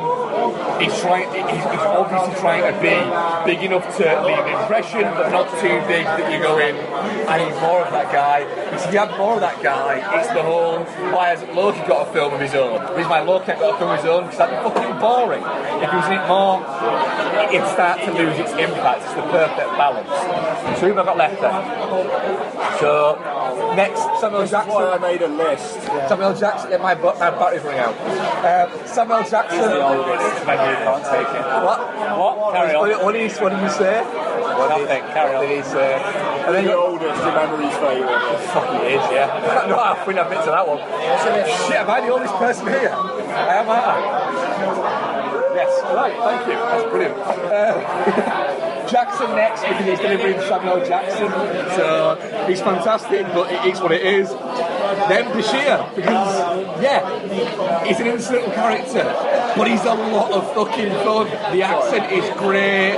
The comic relief is fantastic. The fact that he's the one guy, when you go into that setting, you know isn't on the level from the start. It's made clear he isn't on the level from the start. Yet he's just going, yeah, well, it's this and it's that and it's blah, blah, blah. I have to say, slight tangent, something I raised with you. First half, Kurt Russell, the circle shot, one of these people can't be trusted. And Samuel Jackson's there, like, yeah, can't be trusted yet.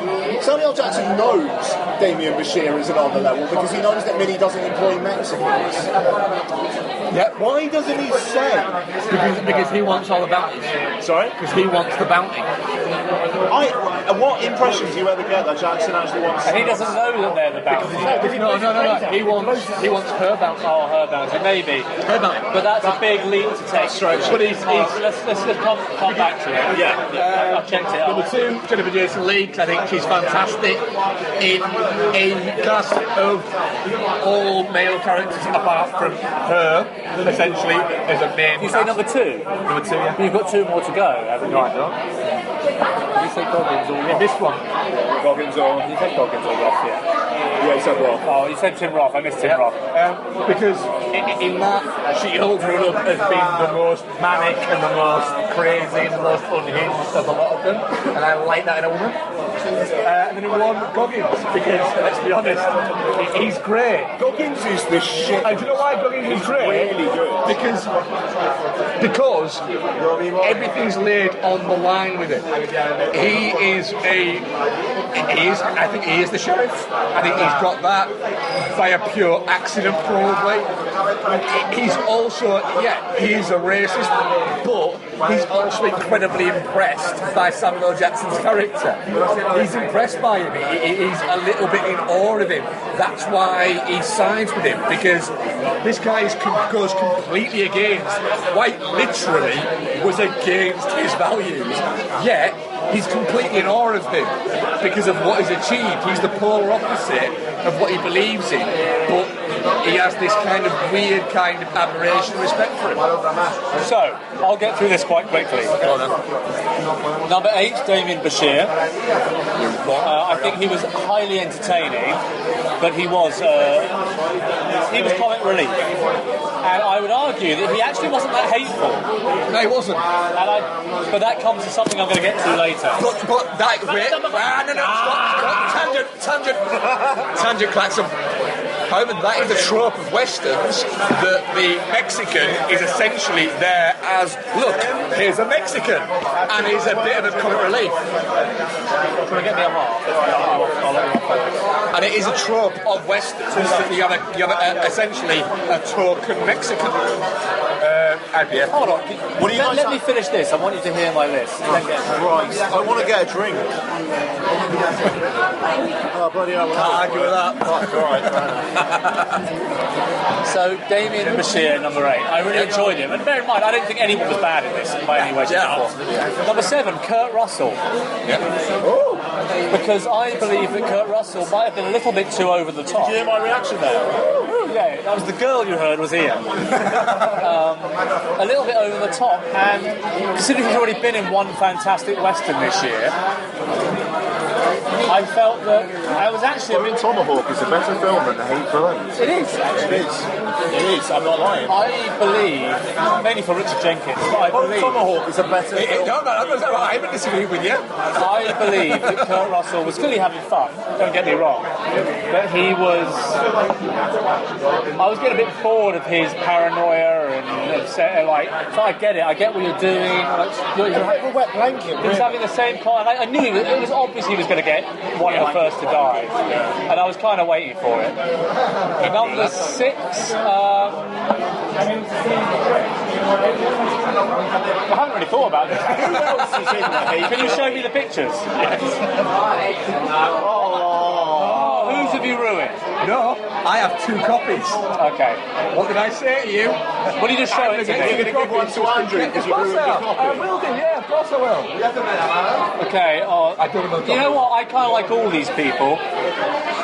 I'm going to put Michael Madsen at 6, even though I thought he'd be higher.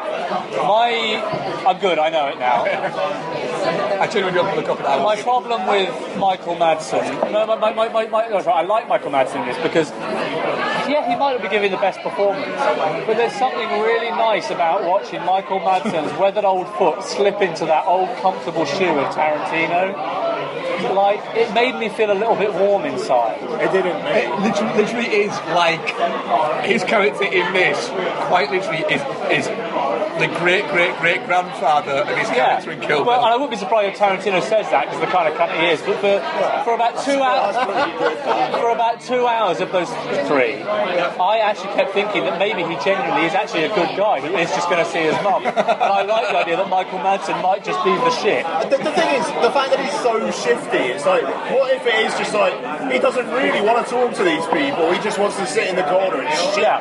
He's just got involved in this. Number 5, as much as I liked him again, I kind of like all of these guys. I put Bruce Dern at 5, and again I thought he'd be higher, but thinking about it, maybe not. And you say he might not say a lot, but he does so much with the reaction. As I said earlier, he makes you feel heartbroken for a Confederate general. Yeah.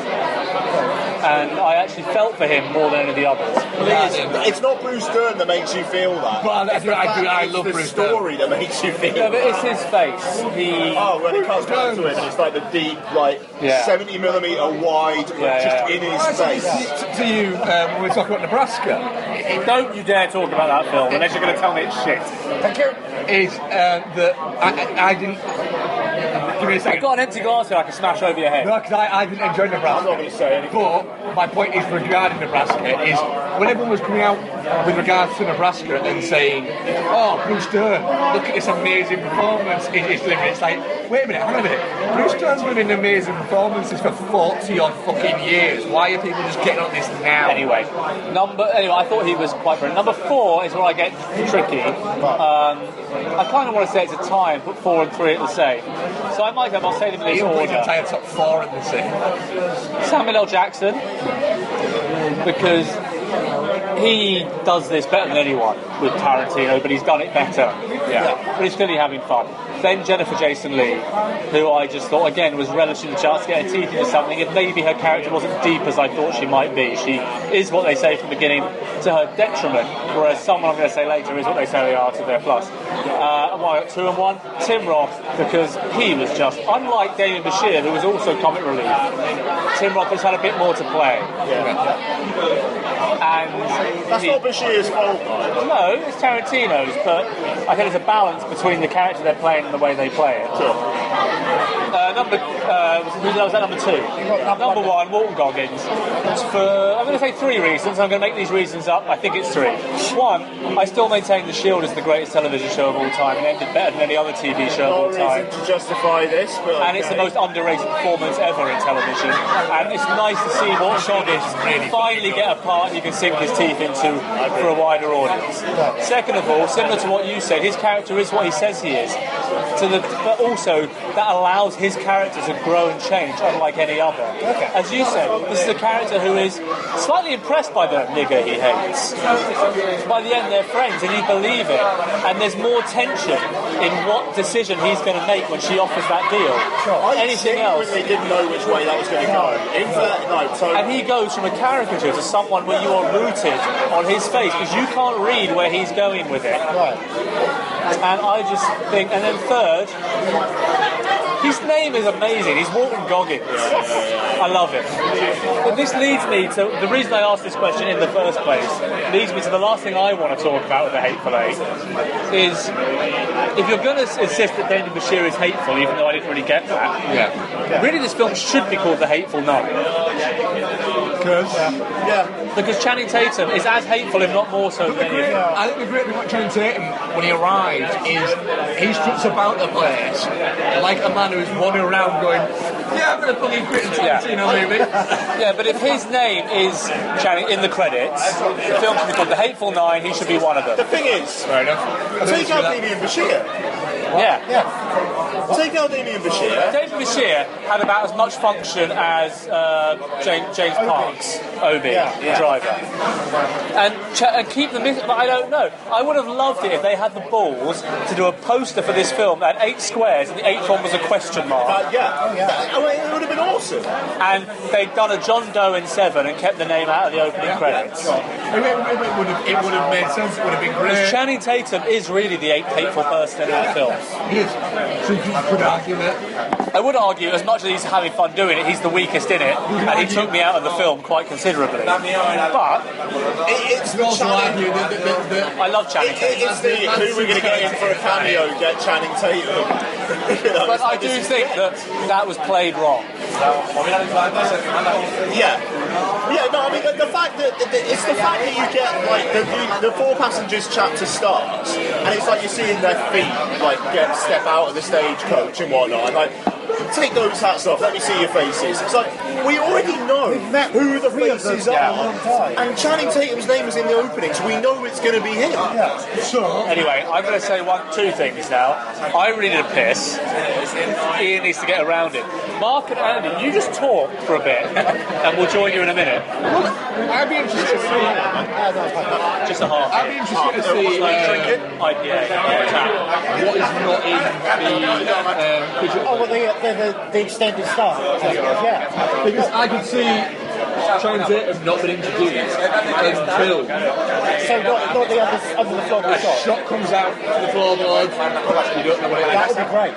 Which actually would work a lot better. Also, what you find when you have these extended cuts is the bits that you don't have and are cut out. A lot of the time, as often as they make sense, they don't make sense. And they're cut out for a thematic reason, and they're put back in for no real reason. So I could see it actually being that's not in there, and that's a little bit that's cut out. I was thinking, when Jennifer Jason Leigh starts playing the guitar and singing that song, I thought that sequence, early on it felt like, this is going quite long, this is strange, and tell you what, I was thinking, maybe that was one of the bits, or maybe it has been cut down a little bit, for the sake of, it goes on quite a long time for no reason for it. The thing is, it's tough. It's strange because when you watch it, you're going, when you finish watching it, you start looking at it. I can't see where you trim all the background. It's a long film. There's not a lot of it where you can go, well, that could be cut out. Cut out 5-10 seconds here and there, but that isn't how these work. It's usually at least a 15 to 20 second chunk removed and thrown away. But there isn't any sort of 20 second chunks that you can remove and throw away, unless it's like an establishing shot, which if that was a bit that removed and thrown away, it won't be there. Nobody's got to look at that. Exactly. Yeah. No. It's strange because it is a 3-hour film, and yet it's paced very well. Yeah, it is so nice to have. You're thinking, oh, wow, we're going well, and then the intuition comes in. I check my phone, it's about 2 hours later. That's impressive. It is. The fact is, from start to intermission, is about the length of a normal film. Yeah. And yet you're going, oh, I want to know what happens next. Because that's when the story kind of starts in that group. Yeah, it is. Because that's when the Agatha Christie mystery comes in. Who poisoned the coffee is your MacGuffin mystery to start off getting to the big final act. That's it. It's that kind of... I should add that while we've been recording this podcast, Cineworld have started following me on Twitter. Oh, how nice of them. Yeah. How ironic. I know. You should retweet the shit out of this episode. Yeah. Get us another celebrity follower in Cineworld. Well, yeah, here comes Ian. So did you really not like Ex Machina? No, I did actually. I was joking. I did. As though I watched it again last night. I thought, you know... And nobody watched it though. Since January, it's still my favourite film of the year. I enjoyed it, but it would rank The Man from U.N.C.L.E. about middle in my films of the The year. Man from U.N.C.L.E. is the shit. I really like The Man from I really like The Man from U.N.C.L.E., but and Ian can attest to this, is I despised all of the trailers from Man from U.N.C.L.E. Yeah. And only went to Well, I see it. despise Henry Cavill, so... I went to see it because there was something, Do you know that he's a dick in real life? Because I'm sure he is. I have no idea. I think it's free, except for that film. Actually, I know from somebody who worked with him that apparently he's not actually a killer life, he's actually quite a nice guy. Okay. Yeah. There's got to be a reason a guy like that keeps being in conversation. Anyway, I think I'm done on the Hateful Eight. I don't know if you guys have anything else to It's not Tarantino's best. Alright, then I'll ask a question. In sort of off first viewing, where would you put it in your Tarantino canon? Slap bang in the middle. Slap bang in the middle. In between what? I mean, as much as it's his first one, it's great. I'm not. I put Kill Bill 1 and 2 at the bottom. Yep. Reservoir Dogs. Probably this. Then Death Proof. Pulp Fiction. Django, Jackie Brown, and Glorious Bastards at the top. Andrew. No, the middle is very much the right thing. It's below. It's 4th or 5th, basically. Yeah, it's below Bastards. It's below Death Proof, I would say. I think it ranks equal on Jackie Brown. Death Proof again tomorrow night. Sorry? I'm going to watch Death Proof again tomorrow night. Yeah, that's great. How does your Tarantino ranking go? Bastards. Number 1. At the bottom. Bastards at the top. Okay. I'll go top. You'll go top down. Yeah. Bastards. Then. I can go top down. Thank you very much. Then Kill Bill. Death Proof. I do like Kill Bill. Well, which Kill Bill? But I ran them both as one film. Oh, so you'll go to 7th film. Yeah, sure. Oh no. No, 8. It's 8 films. 8 films. Kill Bill ranks as 1 film. Oh, you're right. Yeah. What? He ranks Kill Bill as 1 film. He ranks Yeah, Kill he Bill does. as 1 film. No, he doesn't. No, Kill Bill. Reservoir Dogs, Pulp Fiction, Jackie Brown, Kill Bill 1, Kill Bill 2, Death Proof, Inglourious Basterds, Django, Hateful Eight. That's 9. It's a film. No, as 1 film. As 1 film, yeah. Oh yeah, no, he does. That's what we just said. I like you the same point as us. So Kill Bill. Me and Andrew were Andy, your film incredible smug mode. No, he totally does. Sorry. I think you kick him off the podcast. That was hilarious. That was Alright. crazy. So Kill Bill was a Death Proof after that. Yeah. Then Jackie Brown and Hateful Eight rank about the same. And then Reservoir Dogs, Pulp Fiction, and Django at the bottom. Ian, go on then. Wow. If we're ranking Kill Bill as a single film, Yeah. Alright. Kill Bill bottom. I'm really annoyed by that. It's fun. It's candy confection, but it's nothing more. I really like Kill Bill Volume 1, but if we're talking about Volume 2, I'm not a fan. Yeah, I prefer Volume 2. Yeah. But overall, it's Yeah, Kill Bill. Until tomorrow night, definitely. I've got a feeling this might change, though. Oh, can I just quickly say, Zoe Bell's got much better as an actress over the years. Oh god, Yeah, she was very lively in that. First time in this where I didn't find her stilted as fuck. yeah. I like Zoe Bell after seeing Death Proof with a Q&A with Tarantino and Zoe She's Bell. wonderful. You get why he loves her. She's lovely, and because of that, I've always liked But her. this is the first time I didn't find her stilted. Sorry. You were Yeah, saying. she's a terrible actress, but she's wonderful. Kill Bill, Death Proof, Reservoir Dogs, Jackie Brown. Oh god. Hateful Eight. Do you not like Jackie Brown that much? No, I do. That's the thing. No. I'm going to switch them. Hateful Eight. Jackie Brown, then Hateful Eight. No, Hateful Eight, then Jackie Brown. Okay.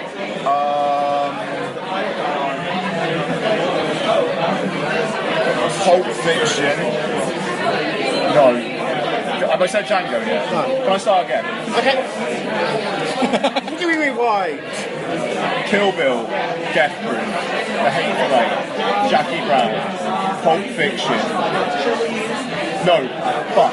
Rewind. All the way back to the top. Alright, I'll Kill Bill. Right. Kill Bill, Death Proof, Res Dogs,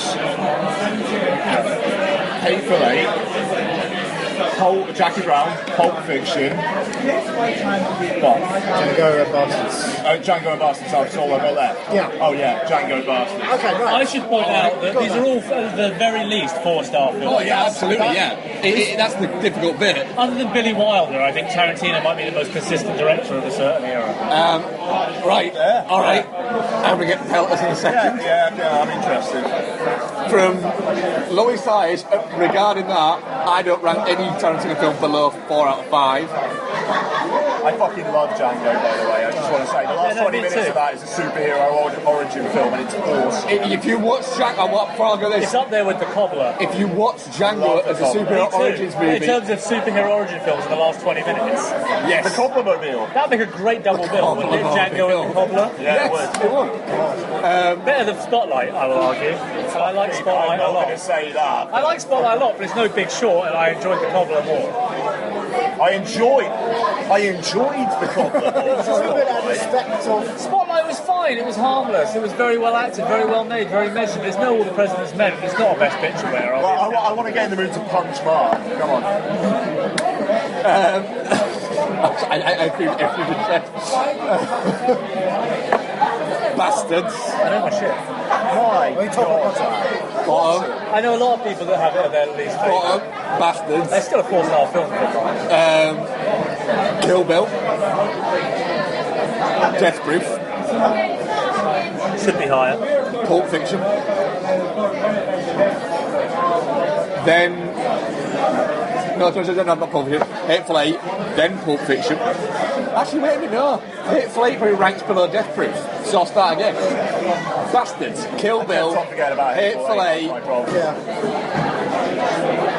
Death Proof. Pulp Fiction. Reservoir Dogs. Jackie Brown. Django. What I will say, Django, can I put out that the person who changed my opinion of Django and moved it above Reservoir Dogs and Jackie Brown was Brad. Because you said about it being to Ian, about it being a superhero origins movie, and I thought, that sounds like utter bollocks. then you thought about And it. then for that I thought... It makes you like Jamie Foxx's performance a lot more as well. And then rewatched it and I was like... And I watched it and went... When he throws those slaves and he emerges, it's like... The thing is, I didn't like the first time I watched it. Before that, there's a moment before that. It's when he gets his own costume, and it's the trying on his own costume, it's the building his own costume. So the first time I watched it, I was underwhelmed by Jamie Foxx. When I realised what it was and I watched it again, I was very impressed. And I think Will Smith would not have done it as well. They wouldn't have. What I will say about Inglourious Basterds, and the reason it's my number one, and I feel I should defend it, is I feel that Tarantino has always been a fantastic writer. No, I know, but I'm just defending it. Just attacking Mark there, not defending. Oh, I am a trump card, don't worry. Tarantino has always been a fantastic writer. You can't fault that. Yep. I love Pulp Fiction, but I watched it again recently. It's not particularly well made. I mean, the editing is clever, but that's in the script. Inglourious and Kill Bill is flash, but there's not much substance. Inglourious Basterds is where his ability to actually make a film caught up with and matched his ability to write a script. And then I think Django went maybe a bit too far in the other direction, and this is maybe back in the other direction. But Inglourious Basterds to me is a perfect. My major problem with Inglourious Basterds is Tarantino, at the point when he made it, it's a fantastic script, it's a fantastic story, it's fantastically made. The issue I wish Adam Sandler had played the bear Jew. I wish I still have with it was in that period of Tarantino's career where he was surrounding himself with people who would tell him how wonderful it was, and that. But he's still doing that. Look at the fucking cast of the Hateful Eight. No, wait. But that caused him to cast people like Eli Roth. Eli Roth is fine. He's fine. He's terrible. And also, terrible. put it this way, as much as Adam Sandler did a better Bear Jew, more people would have picked issue with it because he was Adam Sandler. But he'd have been better at it. But Look, it Adam sounds like you're Sandler just being a real fucking negative ninny. wouldn't have stroked his ego as much as Eli Roth would have. It's like Guess Who's Coming to Dinner and your daughter brings in Inglourious Basterds. You're like, I don't like you because you're black, even though you're a great fucking guy. The thing is, I love Inglourious Basterds. It's still a great film. I think of that year, it was my number 3 film. But there you go. He's my least favourite Tarantino. The thing is, Your daughter's boyfriend shot Hitler in the face and you're knocking him. That's all I'm saying. Hey, I agree with his motives, but it's still. You agree with Hitler's motives? Shocking. I'm not sure I want to do a I podcast. didn't say Hitler's motives. I agree with I the think guy you who should just be shot and a Hitler's monkey. motives. No dude involved. I think I shot Hitler's motives, but it doesn't make it right. If you're going to level that accusation at Tarantino, that is way more easily levelable at Death Proof. No, sorry, while we're on this, I have one more thing I want to talk about actually. How is it why you Surrounding himself with yes men, Yeah. having a project with Robert How many men? Rodriguez. How many men? They're literally wanking each other off onto the screen. Yeah. Desperate. Sorry? Women can be yes men too. Oh, no. He said yes, men. Anyway, Yes, people. can we very That quickly, famous phrase. as presentation is such a big thing of this film, can we point out the exclusion, I want to see what your thoughts are on this, of Robert Richardson from the ASC and BAFTA nominations. Yeah, that's kind of fucked. Why? But do you think that that's wrong or right? Do you think he should have been nominated? Yeah, he should have. Yeah. Can I have a quick look at who the nominees were again? Oh God, are you going to say, look at all these ones? These ones. No, I'm not sure how I feel Did the about it. Danish girl get nominated? No, and I love Danny, but Danny did 5. I've worked with him a lot. I'm biased. He's done 5 films this year. Did he shoot the King's Speech? Yes, but Danny, what do you find about Danny? What do you find about? No. Hold on. What do you find about Danny? It looks like it was shot through a goldfish bowl. What you'll find about Danny is What other films to shoot this year? this year 5 films: X and Y, London Road, The Programme, The Danish Girl, and Rook. So he didn't shoot King's Speech? That was in 2010. This year, done 5 films this year. King's Speech was made 5 years ago. Oh, rude. The Yeah. framing is... But Danny, unlike a director like Emmanuel Lubetsky, whoever he works with, Emmanuel Lubetsky, Chivo, makes an Emmanuel Lubetsky-looking film for that director. Danny Cohen is adaptable. Danny Cohen will make a film that fits the whims of the director. You look at Les Mis, King's Speech, and this, and And those are Tom Hooper films. If you look at other Danny films, if you look at Florence and the Programme, the Frears films, they don't look like that. And I maintain that that's an issue with Tom. Danny does what he's told to do very well. No, you've convinced me there. That's fine. And I believe that... Get those bloody nominations anyway. Jesus H. I believe that Danny's work in Room is the best he's done all year, maybe of his career. I think to shoot that... Well, that's funny because Ian was talking about Room earlier and mentioned the cinematography exclusively when he was talking about it. Room's, like, the way that film is shot, it means so much thematically. It's a shame you're not here on Monday. I would have brought you to the grade. You could have hung out with Danny at a pint. I love Danny, but he's as good as the director he's working with, and that's not a knock.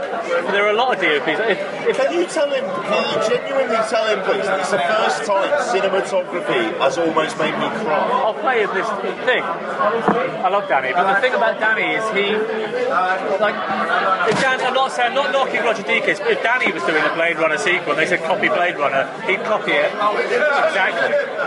And that's what he does really, really well. He can do what he's told to do. Yeah, which is great. And there's two. Anyway, the ASC nominations this year were. It was BAFTA. No, but ASC and BAFTA. Right. So the ASC was Roger Deakins for Sicario.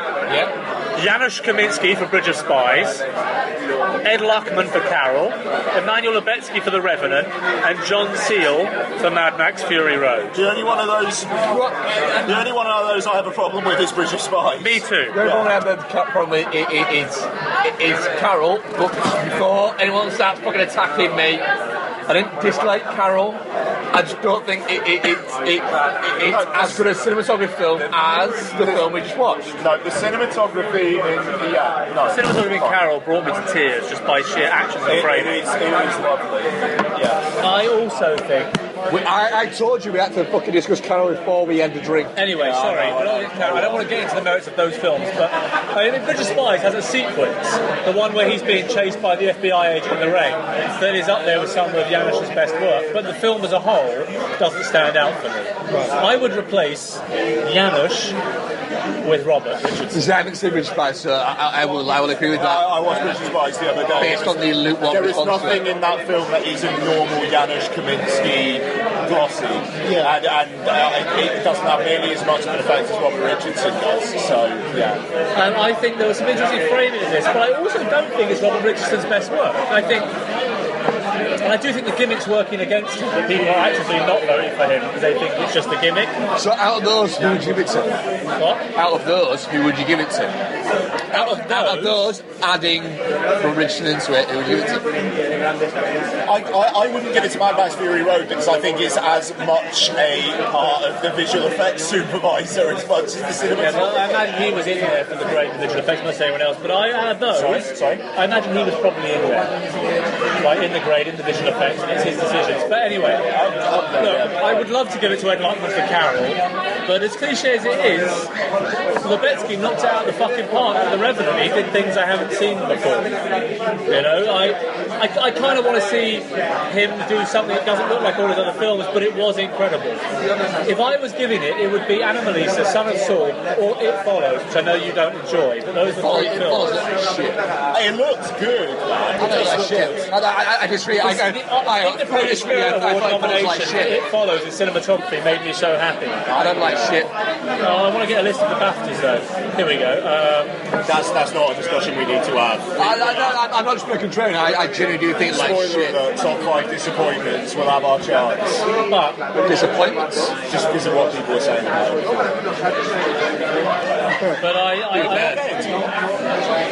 But I do think Robert Richardson might be slightly overlooked, but it is a strong year for cinematography. And this is a guy who, bear in mind, Robert Richardson has, 12 ACS nominations and no wins, but has 3 Oscar wins. Whereas Roger Deakins has 3 ACS wins and no Oscar wins and 12 nominations. Well, he'd be my he'd be my choice for the Oscars. I think Sicario is an incredible look. I'm biased because my friend Joe edited Sicario, but I really want Sicario to get an editing nomination because I think Joe did a fantastic job. He got a nomination for 12 Years a Slave as well. It's not like he's unrewarded, but Joe, I did Life in a Day with him, which he deserved a fucking Oscar. Like, Amy is not a good documentary, but it's a fantastically edited one. What you had to say. But I believe that the toilet. Yeah, I'm waiting to see what you think. Sorry, what were we talking about? This. What? Were you looking at your phone? So yeah, no, the BAFTA nominations. Anyway, Sicario's gorgeous and beautifully edited. Yes. So BAFTA nominations. Yeah, you just passed it. They're the same. Same nominations. No, the exact same nominations. Okay. So the question I want to ask Mark, so when you get back, the question I'm asking is why do we think Robert Richardson didn't get nominated? They forgot. Okay. I think it's because it was too late for a lot of people to actually watch the Hateful Eight. I would have a clue, to be honest. That's confounding. When did screeners go out for the Hateful Eight? Late. Yeah. But that didn't stop the Revenant. They went out the same time, pretty much like a week before. The thing is, it's cheaper. Yeah. But Robert Richardson has 3 Oscars from the Academy as well.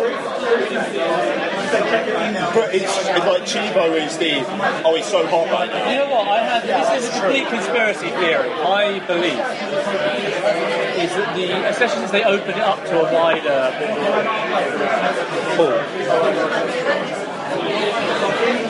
Hateful Eight's a film of interiors, and people don't understand that cinematography isn't just wide, beautiful imagery. Yeah, exactly. And yes, Carol's interior, but it's beautiful, it's pretty, it's colourful. The images of Carol that I remember are the outside images. Yes, exactly. So what I'm getting at is there's a fundamental misunderstanding of both of these awards that cinematography is purely an external thing. I'm really enjoying this. I'm sorry, I just want to say I'm really enjoying this. Your company, awesome. Thank you guys. Anyway, sorry, continue. And Hateful Eight is a film of interiors. They don't understand how. That's why Room won't get a nomination, even though it deserves it. They don't understand how hard it is to shoot interiors. Right. And it's not. It's why Pan's Labyrinth beat Children of Men. It was more beautiful. It's why Avatar beat everything that year. They go for what's pretty. Yes. Cinematography is for them. And just to recap for Mark, who's now back from training his lizard. And by the way, sorry, Andrew, what were you saying? I said cinematography for them is essentially art, like a painting. They want to get that. They don't understand how cinematography tells the story, how the framing of characters, how their face looks, and there was some stuff in this Hateful Eight that blew me away in how they were framing those close-ups. Yeah. Bruce Dern especially, but I believe that it's not getting nominated because interior cinematography is not taken seriously enough. If I could give it, I'd give it to Room. I give it to Room. Yeah. No. Yes. Anomalisa, Son of Saul, It Follows, Room. But Room would be one of my 5 nominees. Out of those, Revenant is the only probably one I'd nominate. Out of the 5. And I love Sicario and Carol, but it's a good year. Cinematography gets better every year. The more you enter a world where anyone who wants to make a film can make a film, means cinematography is going to get better and better every year. Yeah. Robbie Ryan needs to get a nomination one day. His Slow West work was fantastic. Slow West. I actually didn't like the film much too, but the cinematography was gorgeous. It is. And his cinematography in Catch Me Daddy. Have you seen Catch Me Daddy? Have you seen Catch Me Daddy? Have you seen Catch Me Daddy? Watch Catch Me Daddy. I think it's a 3.5, 4-star film.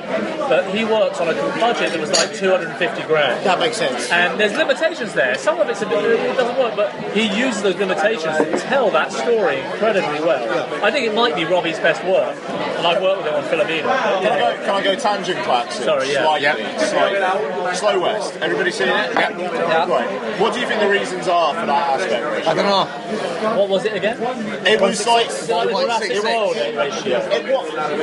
It was like I don't think it was it? I don't think it was quite 1. No, it was 1.66. Was it 1.66? It was that short, wasn't it? No idea, but do you want me to email Robbie and ask him? My theory, yes please, Actually, he's DJing at my birthday party, you need to come and send you an invite. So, when's your birthday party? No, it'll be in June. It's my 30th, my dad's 70th, and my mum's birthday of indiscriminate age, and their 30th wedding anniversary. The cinematographer at Slow West is DJing your birthday party. He has a party every few months at the old St. John. I think he's doing a DJ at our rap night as well. Bear in mind, this is the cinematographer who shot the film, who shot the one of the Beta Band's members' debut film. You're all going to get not invited, don't worry. It's called Portapalooza.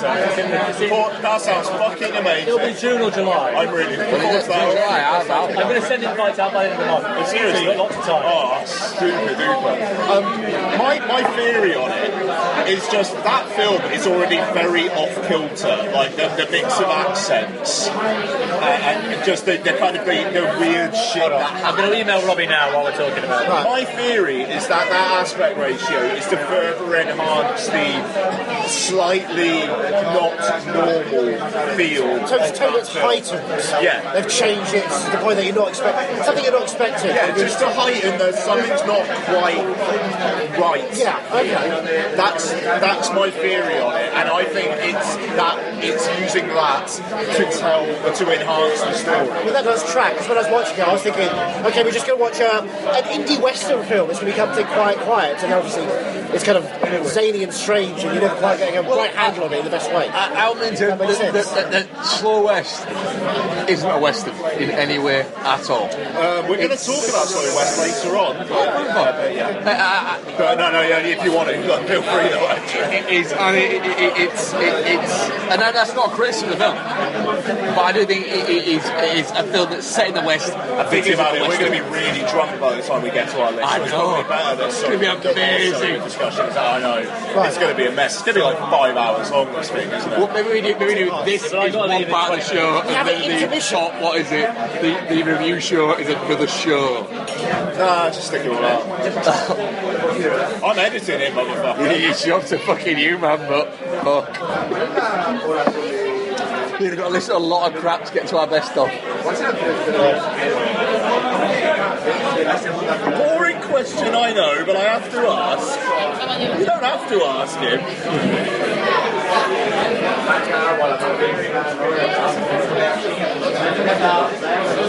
He's actually emailing him as well.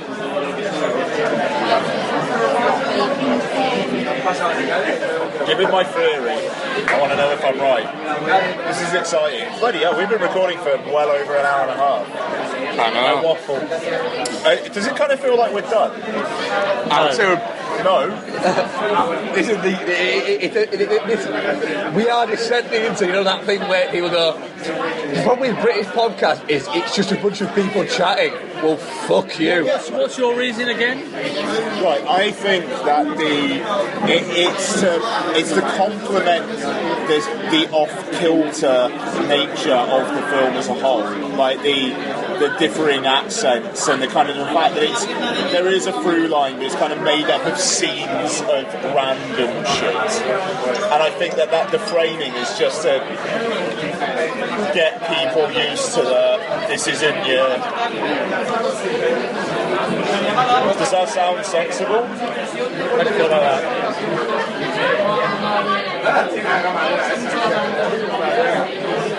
And the general mood of the film, I suppose.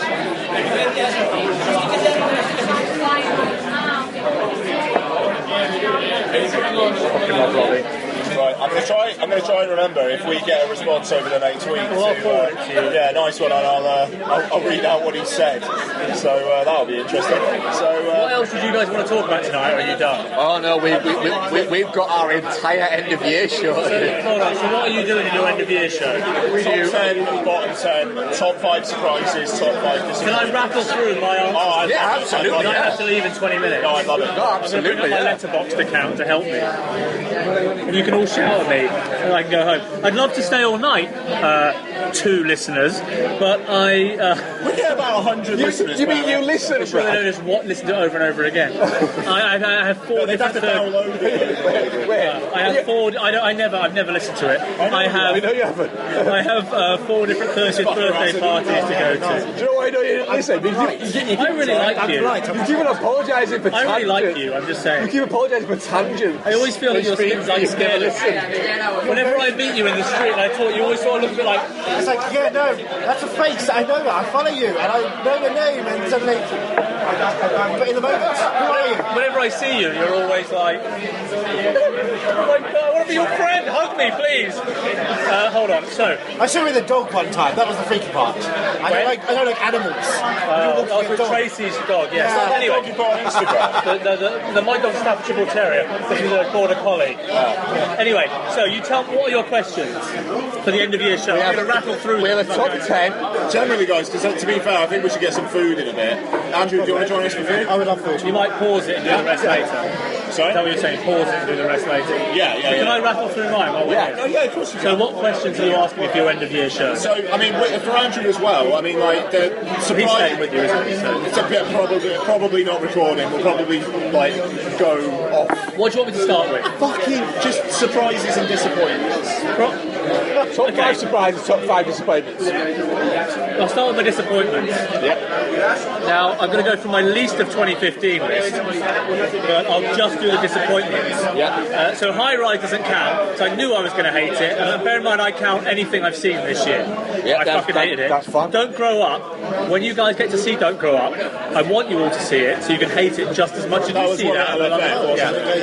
So in terms of disappointments, okay, so Now, just rattle through your bottom 10. my bottom 10 films of the year: American Sniper, The Gunman, Taken 3, Legend, which felt like an ITV drama with now that's what we call the 60s, based on that music supervisor was overpaid. And it's fucking working title.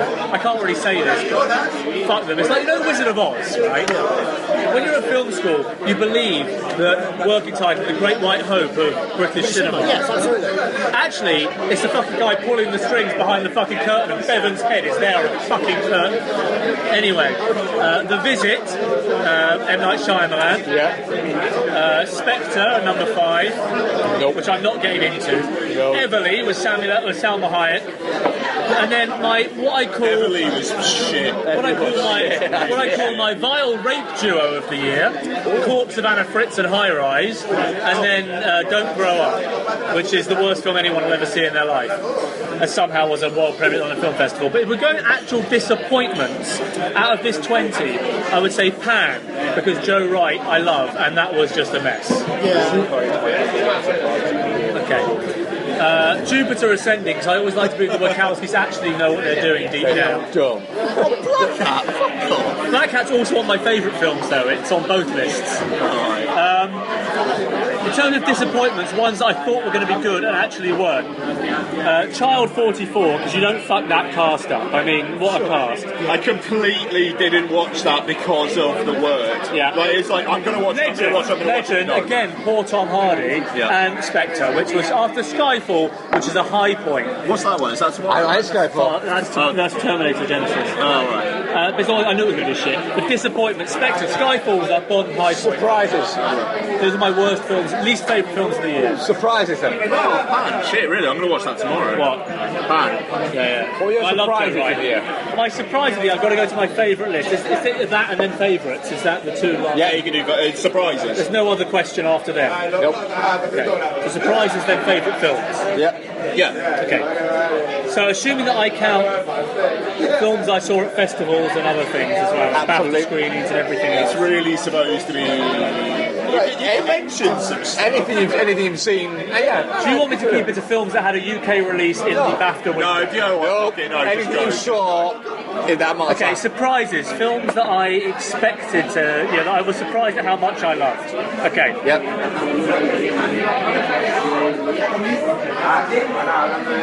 Hold on, bear with me. Did you expect Sisters to be your 18th favourite film of the year? Okay, my 5 surprises with a special mention to Dope, which I really fucking loved. Is that alright? Because I've got a lot But of it loses them its way towards the end. But the first, anyway, my 5 biggest surprises, things that I weren't expecting to be great that were Beyond the Lights. I still need to fucking see that. Which is one of the best. If it wasn't for another surprise on this list, would be the best romance I've seen all year. Who's the actress? Is it Cuckoo and Martha Raw, who I saw in El Gwyn recently and stunning. Okay. Fuck, my left box is Beyond the Lights, King Jack, which is a film I had not heard of. It isn't out here until next year, but it's a coming-of-age film at the London Film Festival, and I saw one still of it and thought that looks nice. The face of the boy was so interesting. I wanted to see it, and it's like David Gordon Green crossed with Richard Linklater, and it's beautiful. If you see a film King Jack, bear it in mind. Sisters, which I saw 3 times. Trailer was appalling, and I have laughed harder than any other film I've seen this year. I have. Are you a Just about that later. Are you a fan of the 2 leads though? Well, I like 30, I adore Parks and Recreation. But it's not just that. That support cast was through the fucking roof. Renee Elise Goldsberry, the guy who plays Councillor Jam, what's his name? John Glazer, John Cena, Bobby Moynihan, the only time I've ever found him funny. Diane Wiest saying my favourite line this year, I'm cuntingly disappointed. You see, everything you're saying is making me go, I don't want to see that film. I'll watch it. Anyway. I'll watch it, yeah. And then Man from U.N.C.L.E. Yeah, boy. Yep. And my number one surprise of the year, a film which I actually saw in 2014, but also put in my 2015 list because of when it came out. And I went to see it only because my friend was a costume designer. And actually it blew me away. To the point that I've seen it 5 times now. And it's on Netflix, so you don't have an excuse. And if she's winning an Oscar this year, it should be for this film. It's Testament of Youth. The James Kent film, Alicia Vikander. Yeah, A absolutely. lot of people seem to swear by that. That film give that a go. destroys me. And as much as Kit Harington is a charisma vacuum of an actor, Yes, he even is. that doesn't sink the film. Mainly, spoiler alert, he dies 25 minutes into it. No, 40 minutes into it. Anyway, please, you might think it sounds horribly boring, but in a year that American Sniper made 400 and something million worldwide, a British film 100 years after the centenary of World War One, a British film about the woman's perspective in World War One disappeared without a blink, without a single BAFTA nomination, is really upsetting. I'll watch it this week. Please watch it. And then, because I'm going to rattle through these very quickly. Best, go on. Are you doing 10? Yes, best 10, best. My 10 favourite films of the year, the best documentary, Listen to Me Marlon, is number 12 on my favourite films of all The year. Lobster's number 15. How do you think about that? What? Yeah, my top 15. So, Lobster, Son of Salt, A Bigger Splash, which you all have to see. Wait. The Lobster? Yeah. I think a loft. And then, I was getting excited. there's a Bigger Splash. Ray Fiennes should be winning Best Actor. The Lobster. Have you seen it? That's coming out February 12th. Watch A Bigger Splash. It's a remake of The Piscine, the Italian film with Romy Schneider and got really Alex excited Renee. with The Lobster. Anyway, my top 10. Man from U.N.C.L.E. at number 10. A Most Violent Year at number 9 because I saw it this year. The Big Short at number 8, which might go higher if I watch it more. The Martian at number 7, which I will defend at the end of the earth because... Why are you laughing?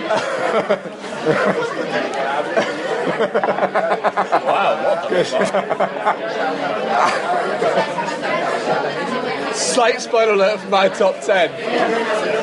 I said to my wife that The Martian is the ultimate number 7 movie in a top 10 movie of 2000. But do you know why? Do you know why I want to defend The Martian and why I still believe it should win Best Picture? Wait, go on, because I said that I wanted a theory, I can't remember who said it, that said that the 7th track on every album might not be the best song on every album, but it's the most interesting song on every album. Three reasons it deserves to win Best Picture. One, you don't get many star vehicles nowadays, and Matt Damon fucking owns that. That's what a movie star should be. Yep. Second of all, if every now and then a big budget Hollywood film needs to win Best Picture to prove that Hollywood, for the industry and the audience, that big budget Hollywood cinema can still be good and win awards. And third of all, it's a $150 million film where there's no villain, and it's about good people doing a good thing to save a good person, and it's going to inspire children to be scientists, botanists, and astronauts. Can I add a fourth?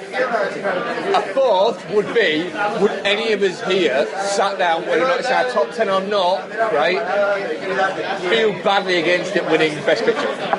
No. And Felix, I believe that every now and then a film like this, like Lord of the Rings, like Gladiator, which Ridley Scott didn't win for, like Titanic, like Braveheart, every now and then.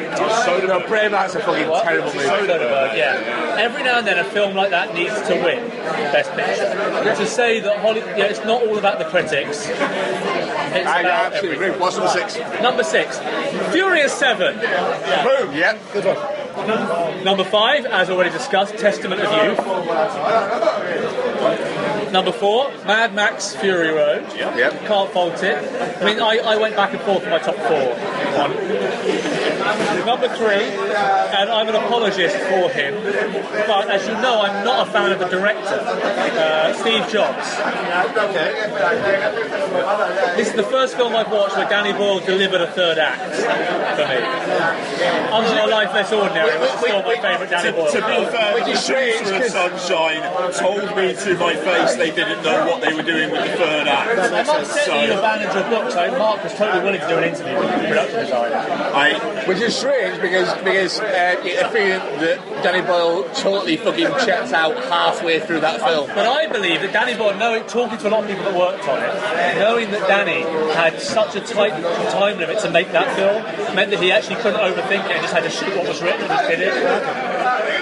Knowing I've got people who worked on the film who have also to me that